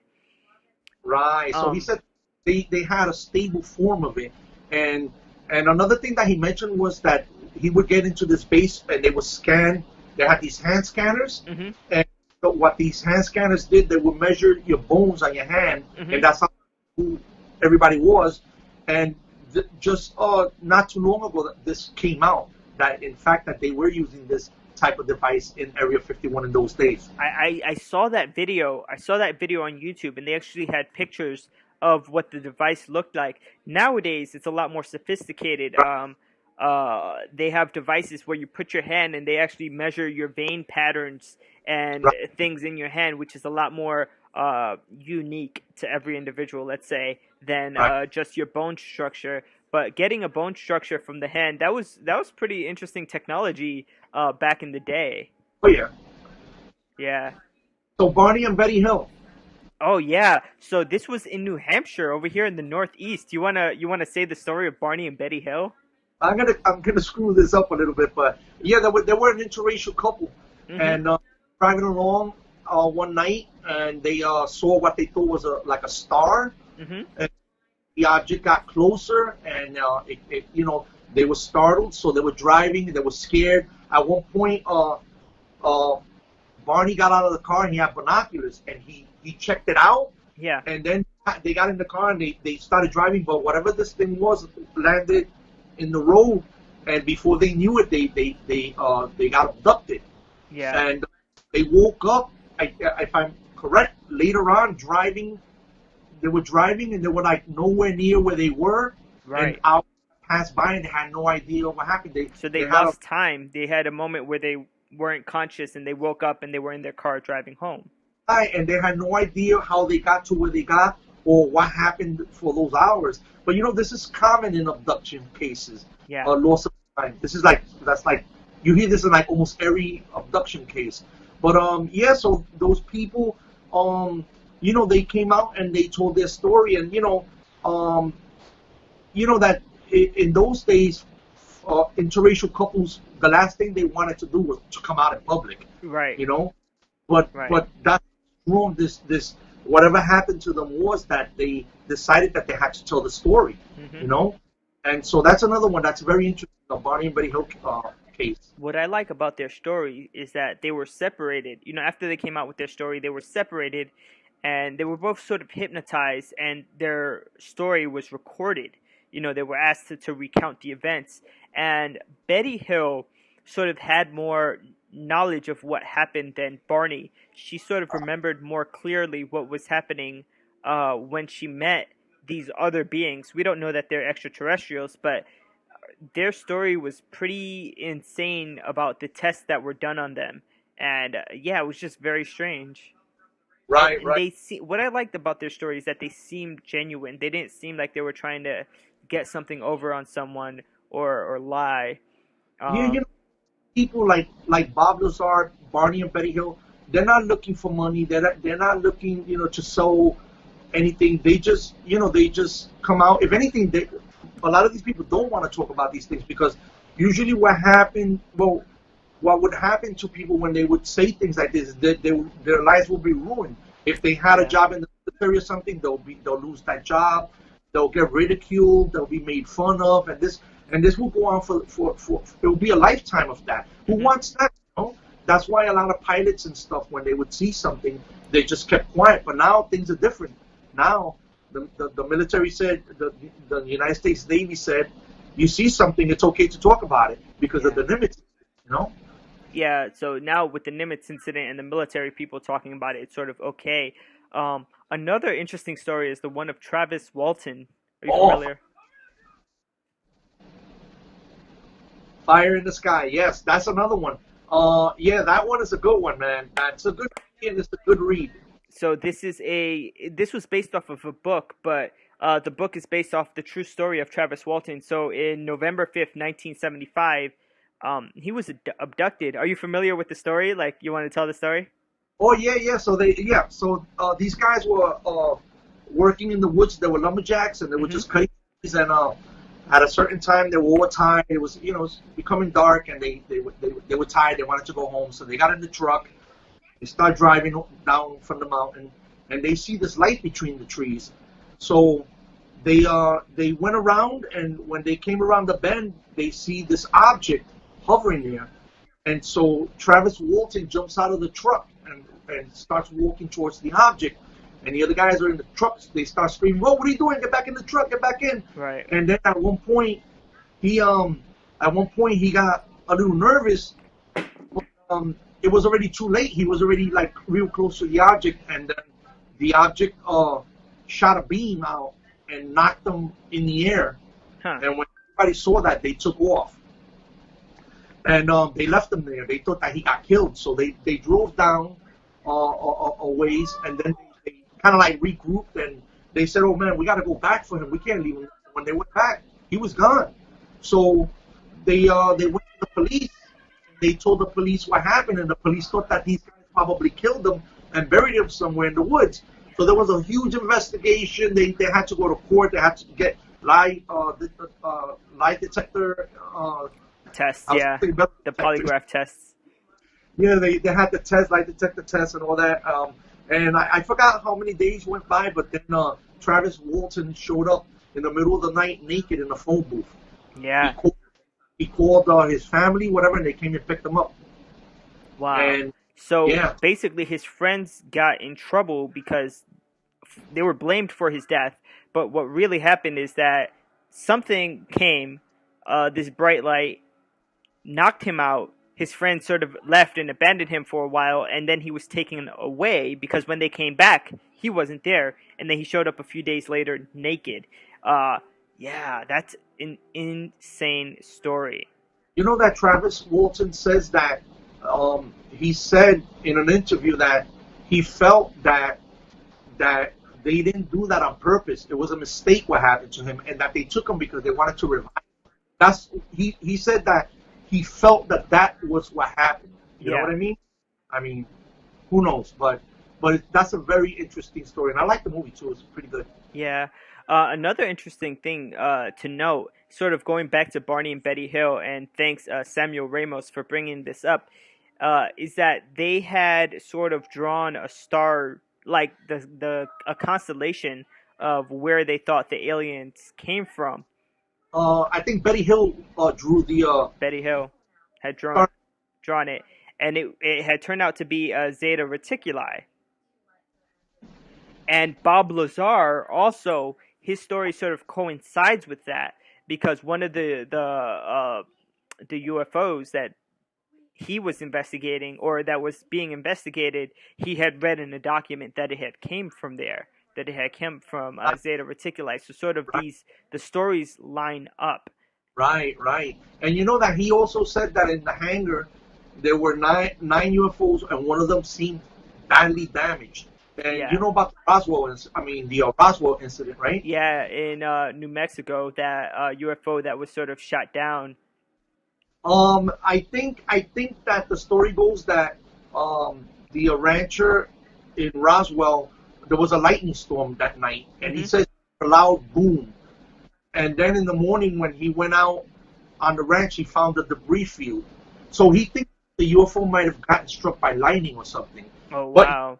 But UFO at the time, the rancher saw the debris, thought that maybe a plane or something crashed, and went to the local sheriff. And the local sheriff said, "There's an army base down the block. Just go to them." So the army sent a few guys to check out the debris, and that's when everything started hitting the fan, because some of these pieces of metal were like huge, and you could just lift them. And then some of these things there was debris where you could crumble it. It was like aluminum foil. And place it on a table, it will unfold and open up perfectly without no seams. Wow. They couldn't burn it, they couldn't indent it, they couldn't cut it. And so then I think the next day, I think the military, the newspaper put out the story that the Army captured a flying saucer. And then shortly after that, they changed it and they said, "Oh, our bad, it's a weather balloon." Yeah, they sort of changed the story, kind of Project Bluebook style. Yeah, they screwed it up. So what happened was somebody must have said, no, we can't put this out, you crazy. We got to keep this a secret. And then they flipped it. But you know, to this day, there's the people of that town still talk about what happened, and a lot of them are dead. But they say that the military, they swear that it was not from here, and that the military threatened a lot of people, like, to keep their mouth shut. And you know that they went over that field with metal detectors to pick up. Yeah. That's funny. Prospect Park. Wow, yeah, that would be interesting to go over a UFO crash with metal detectors. I wonder if we would find anything. Yeah. So yeah, that's another one. That's So I think that the one that he saw, Bob Lazar saw in the hangar, is probably that one, because he said the other ones looked like they were new, like there was nothing wrong with them. Right. And that's interesting, because the Roswell incident and the Phoenix Light incident, those both are when multiple people were seeing UFO, like one phenomena. You know what I mean? And I really like those stories where massive amounts of people like see the same thing. It's like, if it's one person, you can always say, "Oh, this guy's a kook." But when an entire city is seeing the same thing, it changes the story.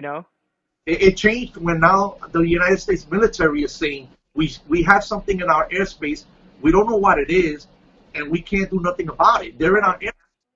That's a problem. If it was a plane from China or from another country and it flew to our airspace, right away we would scramble jets, and if they don't comply, we put it down. But we can't do nothing about these things. Yeah, they're way too fast, and it's way too complicated. You can't communicate with them. It's way too complicated, and it's a waste of time, really, to go after them. Yeah, I have a video that I want to send to you after this is over. That's interesting. That's probably going to blow your mind. You're going to like it. But this is another thing. These phones, it's just a matter of time before there's a mass sighting, and it's going to be all over the internet. Oh, because yeah, phones. All of these things happen pre-phones. When these things were happening, I had this. Oh, wow. That's funny. This is what I had when these things were happening. And then I this. Remember this? Wow, the Razor. That's a Motorola Razor, right? Yeah. Oh, my God. But now... That was a while ago. Now we got the real deal. So it's just a matter of time before, that's like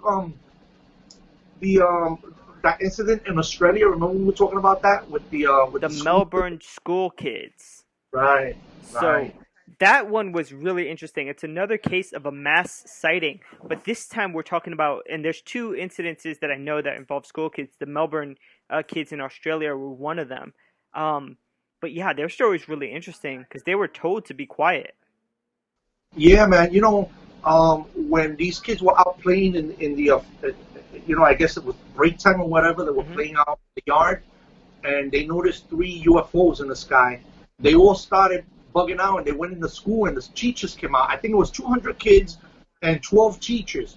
So they all witnessed these things. But one of the UFOs landed behind the tree line. Hmm. So the girls ran, jumped the fence, and then so the third girl, the last girl, says the story. I was watching the documentary the other day. Hmm. Uh, they're all grown-ups now, these kids. So the Yeah. last girl, two girls went first, and then the third one went, jumped the fence, and when she got to where the UFO was, she saw one of the girls was passed out on the floor, and the other one was screaming hysterically. So Wow. then, one that was screaming hysterically ran towards her, and they both ran back to the school, and they left the other one that was passed out there. That girl later on came to the school, and they took her in an ambulance. She was taken away. Hmm. You know that um, um, they so the teachers claimed that when they went, the girl didn't come back to school. So when they went to see why she wasn't coming to school, the one of the teachers, I think it was one of the teachers that said that when she went to the house and knocked on the door, a different family was there, and they were like, "No, there's no such girl living here." Yeah. That's weird. Yeah. That interview was very strange, just because all the there were, I think there were three or four of the students from that Melbourne school, and they all had a similar story. It's interesting when it's kids, like when somebody saw something when they were a kid, because kids, not that they have, you know, good memory or that they never lie, but there's sort of like an innocence to it. It's Right. not like through the lens of an adult that has experience, and they could confound the issue because of what they know. This is a kid telling you what happened, what Yeah, they that's saw. it's kids. They're not looking to make up a story to make money. They're Right. kids. And the Yeah. same thing happened with the aerial school children in Africa, that they saw a UFO, and they had done all these pictures, at the time of what they saw, and they're all drawing like these UFO pictures that are very similar to sort of the picture that Bob Lazar drew of his saucer shaped Right. craft. And I think there was a documentary that they were doing where somebody was going out and finding the students that were at the school, and asking them, what did you see? Do you have any pictures of the time? Can you corroborate this? It's very, very interesting when it's kids, just because there's no agenda behind it. Yeah. You know what's also very interesting? If you look up biblical paintings, UFOs in biblical paintings, you be quite shocked at the amount of what appear to be UFOs depicted in ancient, old biblical paintings. Hmm. And this is something else that I looked into that's really fascinating. I mean, it's hard to say something else other than what is that in the sky that's this depicted in this painting. Hmm. It's the weirdest thing. You got to check out UFOs in biblical paintings, and you're gonna get a surprise. Yeah, there's a lot of them. I've seen actually some of them from YouTube videos that I've seen. Um, we had a question in the chat. Let me see if I could find it again. Where'd it go? Linda B says, "When did you start believing in UFOs?" Um, that's a good one. Um, I started believing in UFOs. I was a little kid.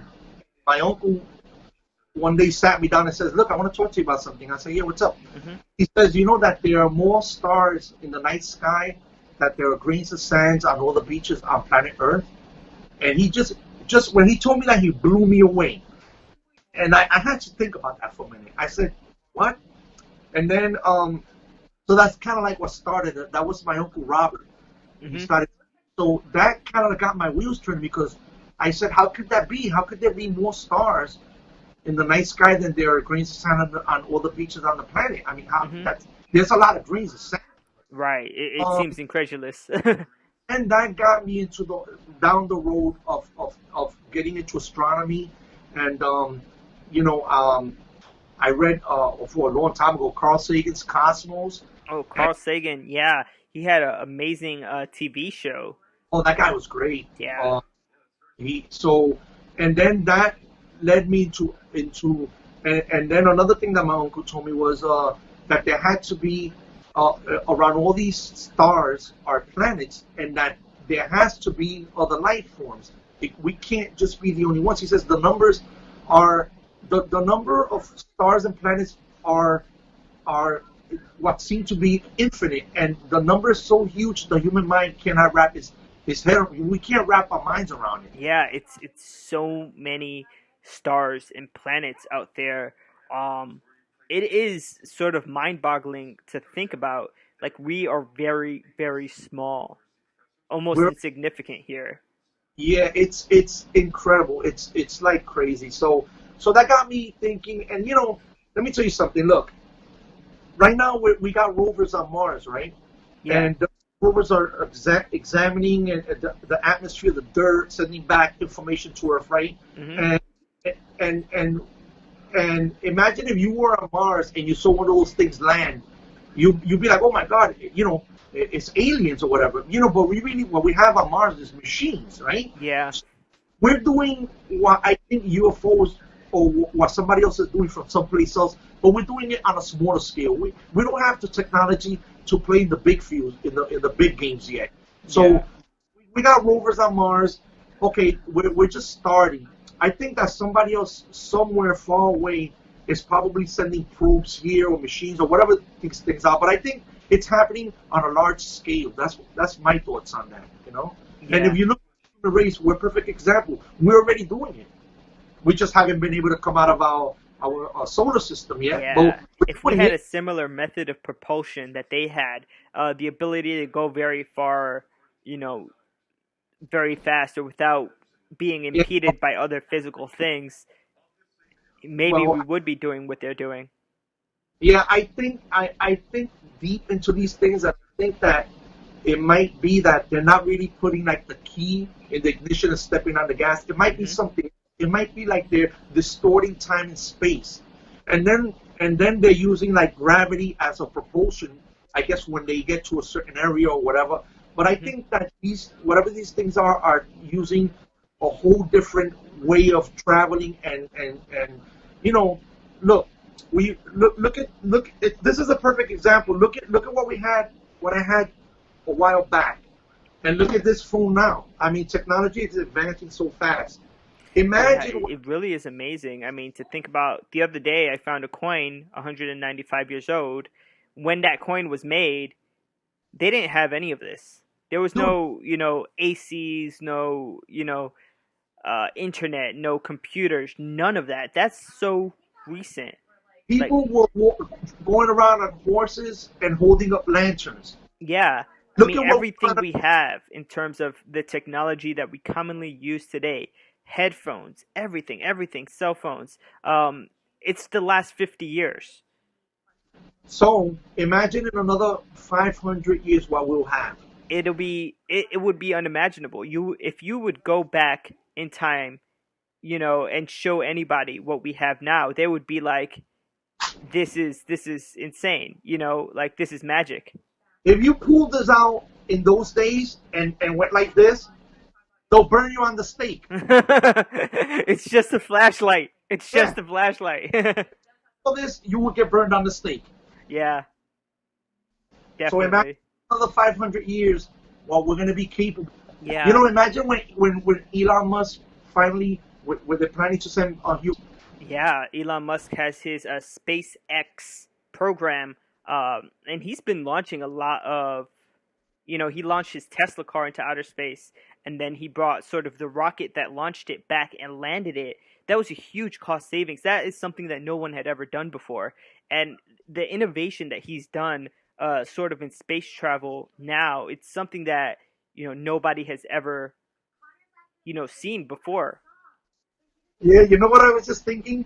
Mm-hmm. This is happen. It's going to happen, and I agree with everything he's doing. There's people that don't agree with it, but I think they're kind of fried. because I think it's better to have two houses.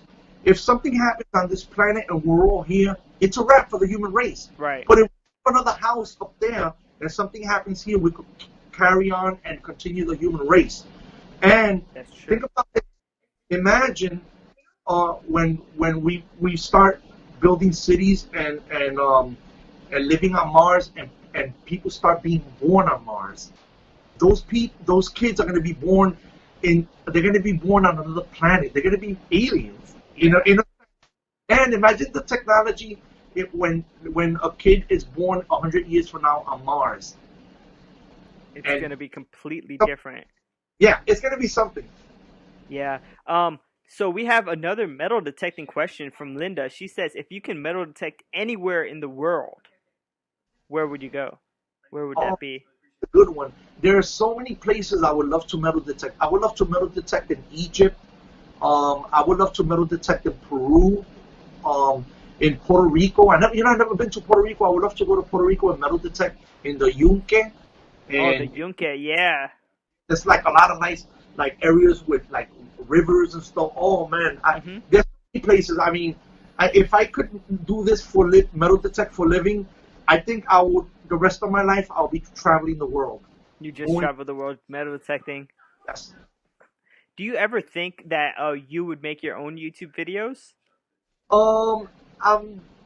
Yeah, I think so. I think watching you guys, watching Merle and Indiana and you, it's gotten me thinking about it. My wheels are turning. Let's put it that way.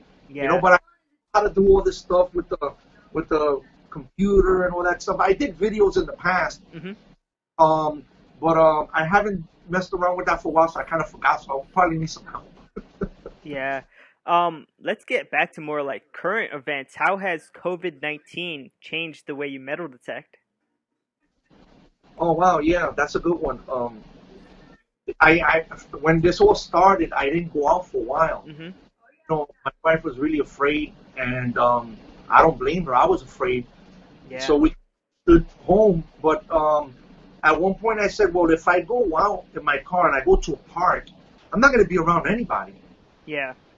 So I talked to her and I convinced her to let me go out for a little while, and she kind of like didn't want me at first, but after a while she thought about it. She said okay, and so yeah, and then whenever I would go out to parks, I would do a little video and show her that I was by myself. I would wear my mask, I wear my gloves, and so that's how this changed my detecting. But the other thing is that I like being alone sometimes. I like going out. I don't like people I just like to be in the zone trying to find relics or whatever. And so it kind of worked for me because I can go someplace and be all by myself and tell my wife, well, look, don't worry about it because I'm going to be by myself, Yeah, and that was sort of before, but now there's so many people in the parks. Yeah, I mean, it's crazy now. We went to the park the other day in Inwood, and at 3 o'clock in the afternoon, the place was packed. Yeah, it was kind of insane because when we got there, it was a little bit empty. I mean, there were a few people like walking dogs and things like that, but it's nothing really like nobody had a blanket out. That first area that we went to detect in Inwood, the same place where we met up at the end before we left, it was completely different. When we got there, it was empty, and then when we left, there were like 10 people with blankets, just out on that lawn. We got a interesting question from Willie. Do you believe in time travel or future time travel? That's a good question. I believe that anything is possible given the right conditions. I believe that if you give, that's a good question. But I believe that if once we create AI and artificial intelligence, which we already have, but I mean like the real heavy duty AI, where we create an artificial mind that can think for itself and then gather all the information that man has, all the experiments, every piece of knowledge that man has comprised, and once we have an artificial mind that can get into all that information and start creating its own experiments and doing stuff, I think that we're going to be surprised of all the new technologies that are going to come out of this. I think that's probably what I think that this has happened a lot of times out there, maybe in other civilizations, where I think that this is the natural course of evolution. I think that a species rises on a planet. I think for a while they throw rocks and sticks at each other, but after a while they invent the wheel, and they start inventing technology. And then I think at some point AI comes into play. It's got to be. It's at some point. It's sort of like a technological evolution, Right. where it's different than the evolution with people. Like, how do I say this? Sort of, we are evolving the technology, and the same way that we have farms, like we're hurting animals, that technology is sort of hurting us in a way, sort of to make it better, to innovate itself until it is able to become its own thinking thing, like its own consciousness. And so, yeah, that's an interesting idea. Right. So that I think at some point, I think that maybe time travel might be possible, but I think the AIs are going to figure this out. I think that when we create the artificial intelligence, in order to keep up with it, we're going to need Neuralink and stuff like that. So because once that this thing takes off, it's going to snowball in a way that we're going to lose it. We're not going to understand how smart this thing is going to get so fast that we're going to lose it. Yeah, so, unless we integrate with it. And there you go. That's why we're going to have Neuralink. So we got to keep up with it. The people that don't interface with this technology will be left behind. And eventually everybody's going to have it, and then I think, somewhere down the line, I think maybe we'll develop some kind of time travel technology and stuff like that, I think if we ever did, we wouldn't use it to go back. Like, the back wouldn't be interesting. It's interesting that we're talking about this, because there are physicists that believe that the past, present, and future are all one. Yeah, they all exist at the same time. Right, exactly. So it's like a radio station emitting a signal when you have a radio, and you flip back and forth to different channels. If us creating a time machine would be kind of like bleeding channels into each other. Right. You know what I mean? So you get WKTU and FM 92 kind of like mixing together. That's a funny way to put it. Samuel says, what do you think about the Mandela effect? Do you know the Mandela effect? Yeah, I don't know. I think the Mandela effect, it's funny because I looked at some of these things where I thought, like, for instance, a logo or a movie went a certain way, and then I watch it and it's something else. So I don't know. I really never really dabbled into that one, but it's interesting. Like Curious George, the monkey, with the guy with the yellow, sort of, it's a kid's book, but he doesn't have a tail, and everybody sort of thinks he has a tail. But he doesn't. Curious George. Curious George, yeah. Or the Monopoly guy, how he doesn't have a monocle, but everybody sort of remembers that he has a monocle, but he doesn't. Yeah, I think that was Mr. Peanut from Plancher's Peanuts. Mr. Peanut? Yeah, I'm not sure about that one. Plancher's Peanuts? I think he has one of those monocles. Yeah. Yeah, so everybody thought that the Monopoly guy had one, but he didn't. And that was an interesting Mandela effect. There's a lot of Mandela effects dealing with movies and dealing with pop culture things. There's the Berenstain Bears,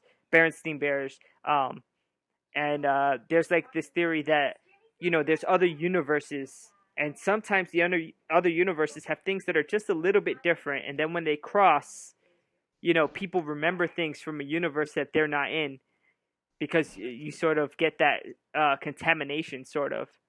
Right. Yeah, so it's an interesting theory. Is it real? I don't know. Because there could be it could be just simply what they call it a massive misremembering. You know what I mean? Like, the way our brains work are so similar that if we're gonna misremember something, we are all going to misremember it in the same way, because we all think the same way, the way our brains are wired. That's interesting. You ever heard of random generators? Yeah. That's interesting. Where they it's basically like a billboard of lights, and all the lights flash independently and just randomly. But if you get a group of people to focus on one particular light, that light will flash more often than the other ones. And they've recorded this data. Oh So some wow. consciousness has an effect on the physical, and so they set up random generators all around the world, and they these random generators peaked when a princess died, got killed in that car accident. Oh wow. Yeah, Princess Diana. Yeah, this is a documentary on this. It's fascinating. Mm-hmm. They peaked on 9/11, the random generators. Oh wow. So somehow human consciousness knew that something was going to happen without really knowing. Right. It's sort of like what do you call it? A collective consciousness it that affects sort of real things. And we have another question in the chat. Let's we're gonna take questions from the chat for like the last few minutes here. But Ray says, "What detectors do you have behind you?" We spoke about it earlier, but maybe he wasn't here. So why don't you go over those detectors? Yeah, I got the Garrett at Gold. This machine is great. It's waterproof, and this was my first machine. Mm-hmm. It's kind of been sitting in the closet, but I'm gonna pull it out and bust out a couple of swings with it at some point. Mm-hmm. And then I have the Simplex. This machine is great. I love this thing. Yeah. I'll tell you one thing though, the pinpoint button, it's so hard to press. You're gonna have to take Advils after you use Yeah, it. and you have to like keep it pressed down to pinpoint. It's not like the Nox where you push it. But it's made very well. I mean, it's so sturdy in the handle, and everything is like so sturdy, and like I like the way it feels. It's great. Mm-hmm. This machine is great. I'm dying to use it. So I only used it once, but I used it in Ferry Point Park after I went over an area like a bunch of times with the Equinox, Mm-hmm. and then I went over it with that. But I mean, I already went over it with this guy here. This is the Equinox. Yeah, a lot of people looking at that wouldn't recognize. I mean, the control box, yes, it looks like an Equinox, but your shaft is sort of silver colored. How did you get that? Oh, okay. So what happened there was that I've used the Equinox so much that I scratched the whole thing up. Mm-hmm. And then at one point I said, I'm just going to remove all the paint and leave it in the bare aluminum. Mm. And I did that, and then I kind of like just dressed up the bottom with a little paint. Mm-hmm. And this part, because I think this is carbon fiber or plastic. It was black. Yeah. So I painted this silver and I dressed it up. Mm-hmm. And I put this piece because that broke. So this is from a shovel. And I just kind of engineered it, and I put this cap here, and it looks pretty cool. So you've sort of like customized your your Equinox. Yeah. That's really cool because we all use Equinoxes, so you're able to like ID yours really, really quick. Linda B says, "What would you like to see technology-wise with metal detecting?" Oh man, I would love to have a goggles that I can wear that I can see everything here rather than to be looking down at the control box. Because after a while, that would be cool. Yeah, my neck starts to bother me. So I was thinking to modify a pair of glasses with a mirror so I can see the control box without. Because after a while, I'm looking down and I'm doing it all the time. So or even if they had like a Google Glass sort of thing that shows you the display of your detector, that would be so cool. If that'll be awesome. I would love if they came out with that. That'll be great. That is something that I think the Deuce has sort of, it's detachable, the control box, and a lot of people wear it around their neck. Right, but the problem is, when we're detecting, we're constantly looking down, and I don't know about you and everybody else, but after a while it hurts my neck, Yeah. And I know they have a Mind Lab machine. Was it a Mind Lab that I posted the other day that has like a control box on the side, and it's like 3D imaging? But still, this thing is pretty big. It's clunky. It would be nice where you could slip on a pair of glasses and everything is here. Yeah. That'll be really interesting. I think they try to do that with sound. Like, you could set your Nox on 50 tones, and you don't have to look down. You could hear it, and if you're familiar enough with the tones, you could tell by sound that's a 30 or that's a 35 or whatever the case may be. But yeah, things like depth and, that you have to look down. Right. That would be an amazing, I think, innovation for metal detecting. That'll be nice. Julio says, when you metal detect for a certain amount of hours and digging, does that affect you physically or in any way? Oh yeah, man. I get home, I am exhausted, and I tell you, I have the best sleeps after. The best naps. Yeah, I sleep like a baby after a real hard day of metal detecting. It's funny you bring that up because sometimes I'll look in my pouch, and I'll have 60, 70 coins sometimes, hmm and those all represent holes that I dug and filled. Yeah. That's a lot of digging and bending over and not to mention all the walking we do. I find that my arm, my metal detecting arm, usually hurts, and my legs, it feels like I've done squats all day.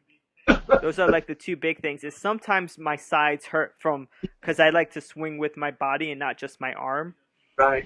So Yeah, no, I got to work out of it. yeah, it's been yeah, it's hard to metal detect this the way we do for long hours. We would go out at 7 and then not come home till like 3 or 4 o'clock, and that's like it's like a full job, you know. Yep. Uh, so yeah, Hector Morales says, how about a LED light on the end of a shovel to light up your digging spot? That would be a cool. That's nice. Yeah, we could rig something up to our shovels like that. Yeah, Like, I think yeah. the simplex sort of with the light behind it. Oh yeah. Let's see if The I can get that. simplex sort of has a LED light on the other side of the control box that can illuminate when you're detecting. It illuminates the ground, and so that. Oh, I'd like to thank everybody saying great show. Thanks, Linda. Thanks, Ray Gonzalez. Everybody who's hung out for this time. Thanks, Telly. So yeah, see, the simplex has that LED light to illuminate the ground while you're detecting, especially if you're detecting in the dark. Um, just one more time, it's 8 o'clock now. But if anybody wants to reach you, how could they get in contact with you? If anybody watching, They could go to my email. That's Dogstar triple X. So it's DOGSTAR mm-hmm. XXX at yahoo.com. So it's dogstarxxx at Yeah, yahoo.com. books xxx at yahoo.com. And or you could just go into my Facebook. It's Dogstar Blazer. Same thing Dogstar as. Blazer on Facebook. Yeah, that's probably the easier way to find you. Do you post your finds on Facebook as well? Yeah, I do. There you go.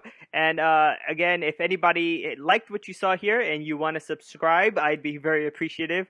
Also, I do a lot of hunting, and a lot of my hunting I do with Carlos. So tomorrow I'm going to be posting a video of our last hunt. And we found some amazing things. I think between the both of us, we had like six or seven silvers. I don't remember. I think you had.